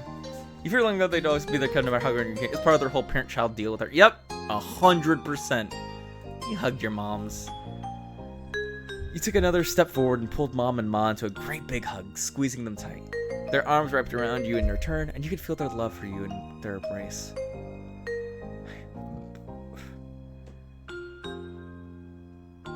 I could be cheeky, or I can be honest. If I was here, I'd probably be honest. I missed you both. But I think Mom would like if I was a little cheeky. I guess we'll go honest. We missed you too, For. It's always nice when I'm able to come by. Your mom's giggled, pleased. I hope you've been doing well. Is everything set up for your anniversary dinner? We're both happy to help if there's something we can do. We've been plenty fine. It's been a little quiet, but that's not a bad thing. Mom placed her arm around Ma's shoulder and gave her a side hug. About it. Don't worry about the party. We're just planning to eat at the Cypress, nothing fancy. Which is kind of a funny thing to say about a pretty fancy country club. The biggest issue has been making sure everyone can make it for the day. Speaking of which, Liz will be arriving tonight. Oh, I want to see Liz. We're planning on picking her up later. I guess Liz isn't as grown up as 4. At first playing the game, I thought Ma is our grandma, and so I realized after a few updates, it's lesbian. Yeah. Mom snickered at her own joke, and Ma lightly elbowed her with a lightly hidden grin. Sush. As I was saying, we could drop you off whenever you're staying, if you don't mind waiting for that. I'm so sorry there's no space for you in the house. It's gotten crowded in these old rooms since you and Liz moved out. I don't know where all this stuff keeps coming from. Oh, so the detail I mentioned is mentioned multiple times, that like as adults with kids moved out, they're kind of like hoarding low-key. Who call their mother as Ma? Look, I call my mother Ma, but I'm from the South, so what you talking about? Hey Mom, hey Pa, where you been? Like, I do that, you know? I'm from the South, though. They're from California. They ain't got a reason. Sure you don't, Pamela. It's okay. Cove already has a hotel room I'm gonna be staying in anyways. Cove sent you some pictures of the place when we arrived. Stylish and roomy. It seemed nice. It was a room with a single king bed. He'd claimed that the bed was comfortable, so you had high hopes about that. Though, mostly you were looking forward to having him next to you as you slept once again. Your mom smiled, relieved. Kira's already here, isn't she? Kira! Yes! She directed her question at Cove. He bobbed his head a bit before having to go along with his reply. Kira! Choose my character. Choose between Ma and Mom. Okay. Character design-wise, Ma. Character-wise, Mom. Whole package, I'd probably have to pick Ma. I think that Mom is more interesting, more fun, more. In spite of her being the bottom, I feel like she has a lot more going on with her. Like, as a character, in spite of supposedly being the more quiet, docile one. Ma is a bit more in charge, a bit more forward, less personality, but a lot more like gung-ho, getting things done. Although it seems like she's mellowed out as she's gotten older. But I also think that, like, I don't know, she doesn't seem to give her opinion as much, so she's less flavorful as a character, which isn't necessarily a bad thing, like, because these two characters are obviously made with each other in mind, but, like, that's just my 2 cents on it. Yeah. Also save. Yes, save. Click here. Cool. Yeah, I heard she made it. She's gonna be staying with Dad while she's in town. Oh, let's go. Have you gone over and said hello yet? Cove chuckled self-consciously, and this time he shook his head. You raised an eyebrow, that you'd figured he would have taken the chance while he was waiting for you. Not yet. I should probably go do that now. I just wanted 4 to be there too. He caught your eyes with an adoring smile. Mom laughed at that, no doubt thinking Cove was sweet but ridiculous. It's nice to know your priorities. Yeah. Cove awkwardly rubbed his arm and shifted on his feet, looking all too much like he did as a kid. 4, do you want to go to my house now? That's a good idea. I won't be leaving until late evening. You heard Ma. Let's go see your parents. Cove perked back up, excited once more. We'll keep an eye on your things while you're out. There's no reason to be carrying all that around. You set your bags in the living room, tucked into a corner where they wouldn't be in the way. Cove helped. Your moms waved the 2 of you off as you walked back to the entranceway. Thanks. See you soon. You waved back and opened the front door for Cove. With that, you were on your way to see Cove's family next. This trip put a little extra pep into Cove's steps as you crossed the street to his dad's house together. Your spirits were equally high. Doing this, you felt like a teen again. You'd known Cove's parents for a long time now. When it came to what you called his dad, nah. You switch back to saying Cove's dad. Yeah. I would have just called... Okay, this might be an Asian thing, but I would just call him dad. Like, if I'm essentially marrying, quote-unquote, your son, or your kid, more specifically, then I use my family terms for your family. Your mom becomes my mom. Your dad becomes my dad. That's how I grew up. That might be a little controversial. You remember the shy shell boy? Isn't he the only one who doesn't have DLC? Really? Huh. There's nothing wrong with using an amusing classic. It felt more relaxed and comfortable, which ultimately reflected your relationship. Shiloh? Yeah, Shiloh, the redhead. Yep. For his mom? You called her Mom 3 in a non-serious way. No, I was on a first name base with Kira. She just preferred that even when you were just a kid. Honestly, you couldn't imagine calling her anything else. Cove hopped up into the front door and didn't bother knocking. He twisted the knob and swung it open again. With a grin, Cove gave you a gratified thumbs up. Don't worry, Shiloh. That guy has his own game. True. You shook your head in disapproval, but you both knew that you hypocritically supported this behavior. Your dad is lucky we aren't criminals. He brushed your comment aside and went right into his old home. Cove's dad was there, standing in his kitchen and babysitting a pan on the stove. Yo! He looks more like his son now than he did in the last... when he was younger. Melfi has like, what, 3 games? Oh, that's adorable. His head turned slightly at the sound of footsteps, and he brightened instantly at the sight of you both. Cove matched his enthusiasm instantly. If it was anyone else, he would have thought he was lighting up a childlike joy about seeing his dad again. And since you know what Cove was actually like as a kid, you're aware of this level of happiness with Cove that was definitely not equivalent to any childhood feelings of his. Dad! Cove! Cove's dad graciously pushed what he was cooking to a different burner and flipped off the heat. He rushed to you both. Cove flew forward and met him halfway in a hug.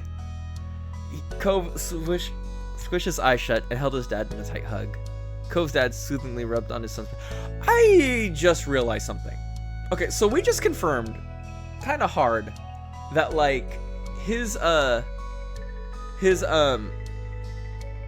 autism, right?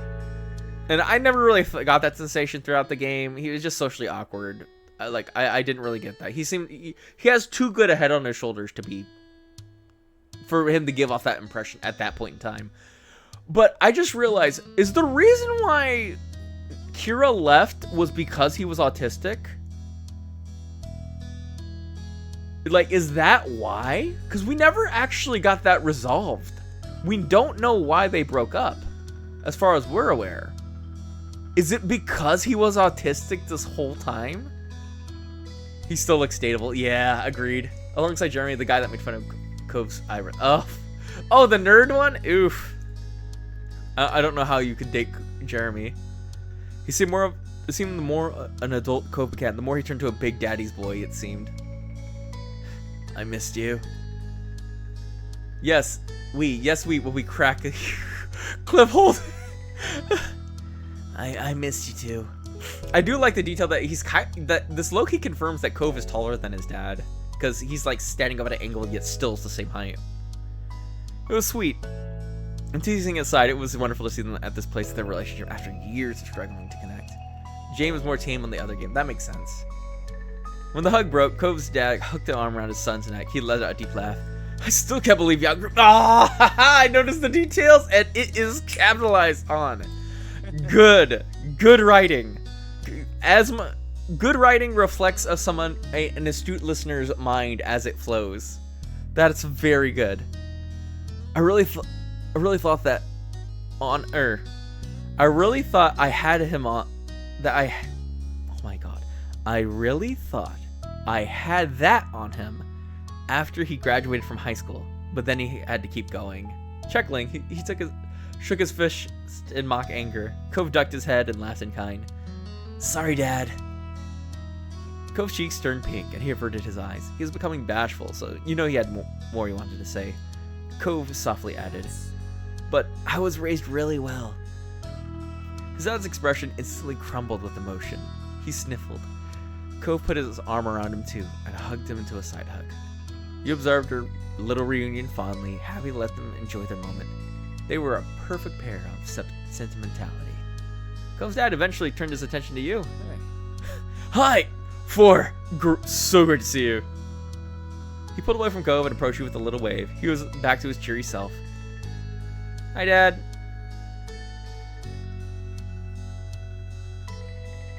Cove's dad, it's nice to see you. Give him a hug. He's Dad. You went to him with your arms extended, silent. Is this okay? Question in your eyes. His dad pulled you to a big hug without a second thought. There was a quiet stillness. Your dad's hugged your mom's for no reason. He's a very big hug person.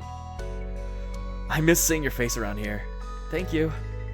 Cove's dad cleared his throat, pulling attention to himself. He crossed his arms. But before we get too carried away, this ain't a real reunion yet.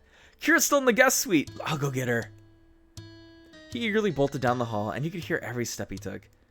He ended with a distinct nod. Kira, they're here! There was only seconds before the sound of the door being yanked open. Oh, she's here! Huggable person, perfect for cuddles. Yes, very true.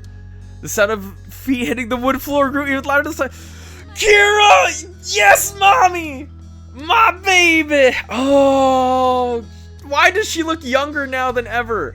Why does she look younger now? God! This woman is immortal. She's a vampire. Swear to God. Next to you, Cope let out a nervous laugh. His parents entered the living room. Kira stretched out her arms when she spotted you both. Core went out to her easily. God, you went in for the big hug. Hell yeah. Kira, any age, you're gorgeous. Or maybe the other possibility is that because notice that she's aging significantly slower than everyone else. She could have had her Cove way too young. That's also a possibility. And she is substantially older or younger than Mr. Holden or my parents. That's also a possibility because she is not aging like a day. She pulled you tightly into her arms with Cove. You were both squished, but you felt every bit of love Kira held in a heart for you both. Oh, Cove wrapped his free arm around her too. He rested his head on top of hers and let out a happy sigh. Gosh, I love her hair. Yes! She is a goddess through and through, and she just goes through different phases of godhood. I love it. After a moment, Kira let go and pulled back to get a better look at your faces. She surveyed every inch of them and appeared satisfied. You're both looking well. That's wonderful. Just what I like to see. Thanks. Thanks. Oh god, that was it. Mr. Cove. Thanks. And hi, Mom. You look great too, Kira. One day soon, I'll let you in on my secrets. Ah! Kira linked, and you had zero doubt she was held precious knowledge to looking your best. She was stunning every time you saw her. I'd be honored. So, what's new? How have you both been? Let's go. Oh, the full fit. Oh, they look so good. Oh, God, oh, sipping for this family. Kira gave a nod for Cove's dad to go first. Cheerfully, he raised the hand. Oh, same old, same old. Still got the shop, still got my friends and family, of course, and the most exciting thing around here is seeing who'll rent that one free condo. Incredible. I knew you were such a snore. They snickered, and you couldn't help but peek at Cove. He rolled his eyes dramatically, drawing out... Oh, I just... Finger check, you notice that they're still not married again, so even though they're kind of close, like, they haven't remarried. They sniggered, and you couldn't help but peek at Cove. He rolled his eyes dramatically, drawing out a few giggles from you, but the whole time there, his happy, fixed smile on his face. For me, things have been good. I've been gotten a lot of interesting assignments lately. Oh, and I recently went to Seattle, and Kira twirled a strand of her hair shyly, her mouth curved into a grin. Whatever she was thinking about, it made her happy. Things have been still going well from that guy from work, but it's just a little early to bring him all the way out to California to meet the family. Cove crossed his arms. He and his dad nodded. It was clear she appreciated the acceptance from his two. Okay. I'm really happy for you. Thank you. You're honestly glad that things are going well for her. She was clearly grateful for your approval as well. So that's us. Do you two have plans on your first day back? The only thing I have to do is pick up Liz later tonight before we head back to our... Oh god, I want to see Liz so bad. Great. He suddenly looked over his shoulder, his eyebrows pushed together. I'm glad you're here, but I just remembered I was in the middle of cooking something. Only a small cackle escaped you as you fought off the giant grin taking over your face. Meanwhile, Cope erupted in laughter that his dad shaking his head. That's fine, Dad. Oh, 1 second. That's fine, Dad. Go salvage what you can. I think it'll be nice to explore the old neighborhood for a while anyways, since we've got the time. I'm actually gonna end it here shortly. Because we already hit time. So, I'm afraid this story is just gonna keep going if I just stop here. So, I'll just try and get to a natural-ish stopping point and then save, and then we're gonna finish today's stream. If you guys don't mind. Cove directed the last part as you spoke, hoping that you'd want to go with him. You'd not automatically. You're already looking forward to it. Logan. Yeah, I think that would be a good plan. Yeah, that's a perfect idea. Also, is Logan Robo still playing? Because we're supposed to raid Logan. I've never raided anyone before. This is going to be a learning experience. I think so too. You should go enjoy the day. He's still alive. Cool. I'll hang back here so it won't be a third wheel. And if someone's got to keep an eye on Cliff before he catches the whole kitchen on fire. Mom, you're not a third wheel. Or, Mom, you're not a third wheel. Cove stiffly stuck his arms against the side like a little child. A little smirk tugged at Kira's mouth. She winked. You know what I mean. Have a good walk. I'll see you both later. Surely, Cove's dad walked before going back to his cooking. Cove smiled warmly.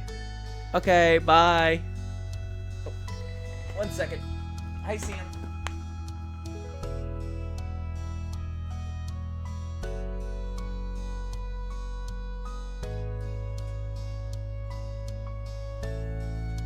Okay, I'm back. Sorry about that. Hi, Sammy. Yes. Bye, we'll see you soon. Cove trailed behind you as you walked into the welcoming summer sun. He stopped, closing his eyes to stretch his arms in warm rays. Satisfied, Cove turned to you and carefully took your hand in his. The heat that was better and more comforting than any ray of sunlight that could shine on you today. Stepping closer, you squeezed his hand, your mouth curved into a playful smile. Let's get out of here. Let's go. Naturally, you find yourself heading down the road towards the beach. Yeah, I think this is kind of like rebounding, isn't it? Your spirits rose even higher as you strolled across the sand, heading for the shopping district. Yeah, this is kind of like starting up a new section. I think this is a good stopping point. We re-met his parents and left. I think this is a natural stopping point. So I'm going to save here. And then we will begin next time for the hopefully final stream, which will hopefully take out the last section. I genuinely was planning on finishing this game today. Okay. I mean, if it ended, hopefully, yeah.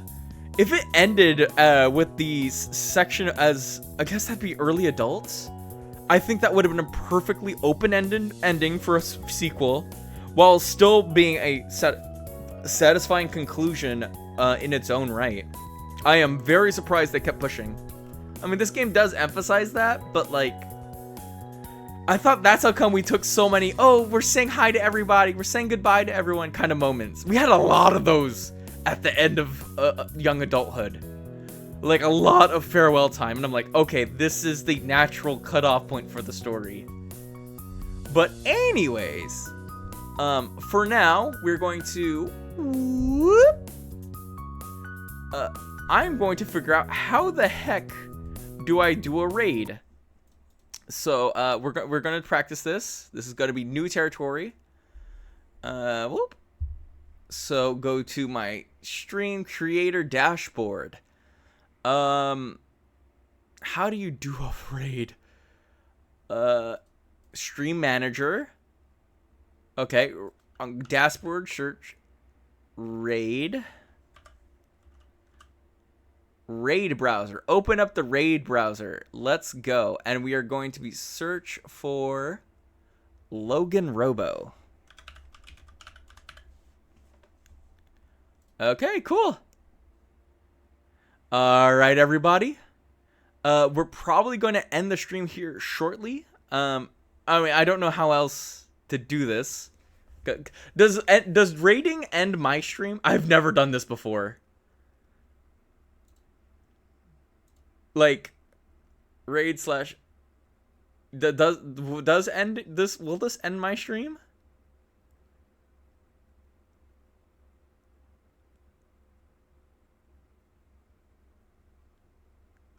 Boring. Okay, well, only one way to find out. Okay, same thing as usual. No, you have to manually edit it as far as I know. Okay, I then was we're checking gonna old watch for a VODs few the minutes. first run of this game, and I and say believe we had hello. a dream on night 33, either 32 or 33. So we'll probably have another Carwood dream coming up soon. This crazy day has finally come to an end. The enemy hasn't attacked in a while. Maybe they're not so organized now that they've lost their supreme commander. I doubt they'd give up completely, though. All right. We have to stay alert. Let's go. I learned a lot today. I should probably tell everyone in the morning. Or just let Hiruko and Takemaru and Garara and everyone else do it. Still thinking over those new revelations, I quietly drifted off to sleep. Ba-ba-ba-ba! Oh, we got a raid! Foray, Kun. Thank you so much for the raid. Let me get rid of the noise here. Get ready, prepare to be ready And we'll have a to give shout your out for you. life. There we go. Thank you. Oh, we have a shout out going. That's totally what that says. What is this game? What is that creature? What is that thing? This is pretty I just cool. glanced down the shout out. But thank you. How is your stream? Are you the no, it says, yeah, it says you were playing Our Life Beginnings and Always. Are you the streamer that was playing Our Life that Krista was watching today? Huh? Gonna go hit the sleep pinata till dreams come out. The bat is my head, the pinata is my pillow. No, we got it. I mean, if it was the other way around, I'd be much more worried. Because then your head would have to be full of candy or feathers. But thank you, Ruka, for the 10 bits and for being here. Sleep well. Have a good night. As always, if you can't sleep, feel free to come back and hang out. Thank you for the 10 bits. Oh, the hype train has started. I don't know what Oh, I knew Crystal caused that, suggested but right over here. welcome. Quote new One Foray-kun. Piece Am I saying it fan right? Can I call you Foray for short? For anyone who came in new with the raid, let me give you the rundown of the channel real quick, even though I did not too long ago for our new friend, Sioux Nation. Hi, my name is Logan. We stream Tuesdays, Thursdays, Fridays, and Sundays. Right now, we're alternating between two main games. This one, the 100 Line Last Defense Academy, and the other one, we just started Dispatch on Tuesday. Is canceled because of the Super Bowl, so that's a little bit of a change in the schedule.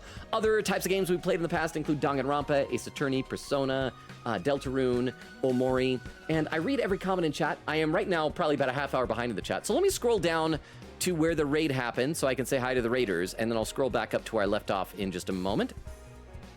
There we go. Yeah, Crystal did the shout out right away. Thank you, Crystal. And Quita says, hi, I knew Crystal would suggest a raid over here. Oh, wait, new One Piece chapter, says Oak. And thank you, Crystal, for suggesting the raid. Oak says, I'll wait until after the stream, but I'm excited. Crystal said, that's Identity, is it V? Identity V or Identity 5? I know I've heard that name before. Didn't the person we raided last time? Wasn't that person playing Identity V, Identity 5, however you say it? Quita says, that's Identity V. It's a fun little game. Crystal says, Katie. Quita says, yes. Foray says, indeed I was, Law. Well, thank you for the raid. I really appreciate it. Crystal is great. She's one of our regulars here. She's a mod, a pillar of our community. And so if she vouches for your stream, then clearly you're awesome. Crystal says, did you snitch on me to Logan? Oh, I heard that you wrote mommy. Crystal. Why would you write mommy? Why would you say such a thing as mommy? Foray says, pleasure to meet you all. Pleasure to have you here. Thank you. If you need to get going, like if you had a long stream and just need to rest, or if you plan on playing this game and want to avoid spoilers, totally understandable. But we'd love to have you stick around if you want. I always love meeting new friends. But thank you again for the raid. Quiggita says, no, that was a spoiler chat only thing. Crystal said, then how does he know? Quiggita said, ... Crystal says, laughing. Crystal says, Katie. Oak says he can read minds. Quiggita says, I knew you were going to be in... It's a game! All right, I guess we're gonna Thank you, end whoever the did stream that. here. Thank you. Thank you, everybody. Quiggita says, I knew he was going to be in Foray's stream.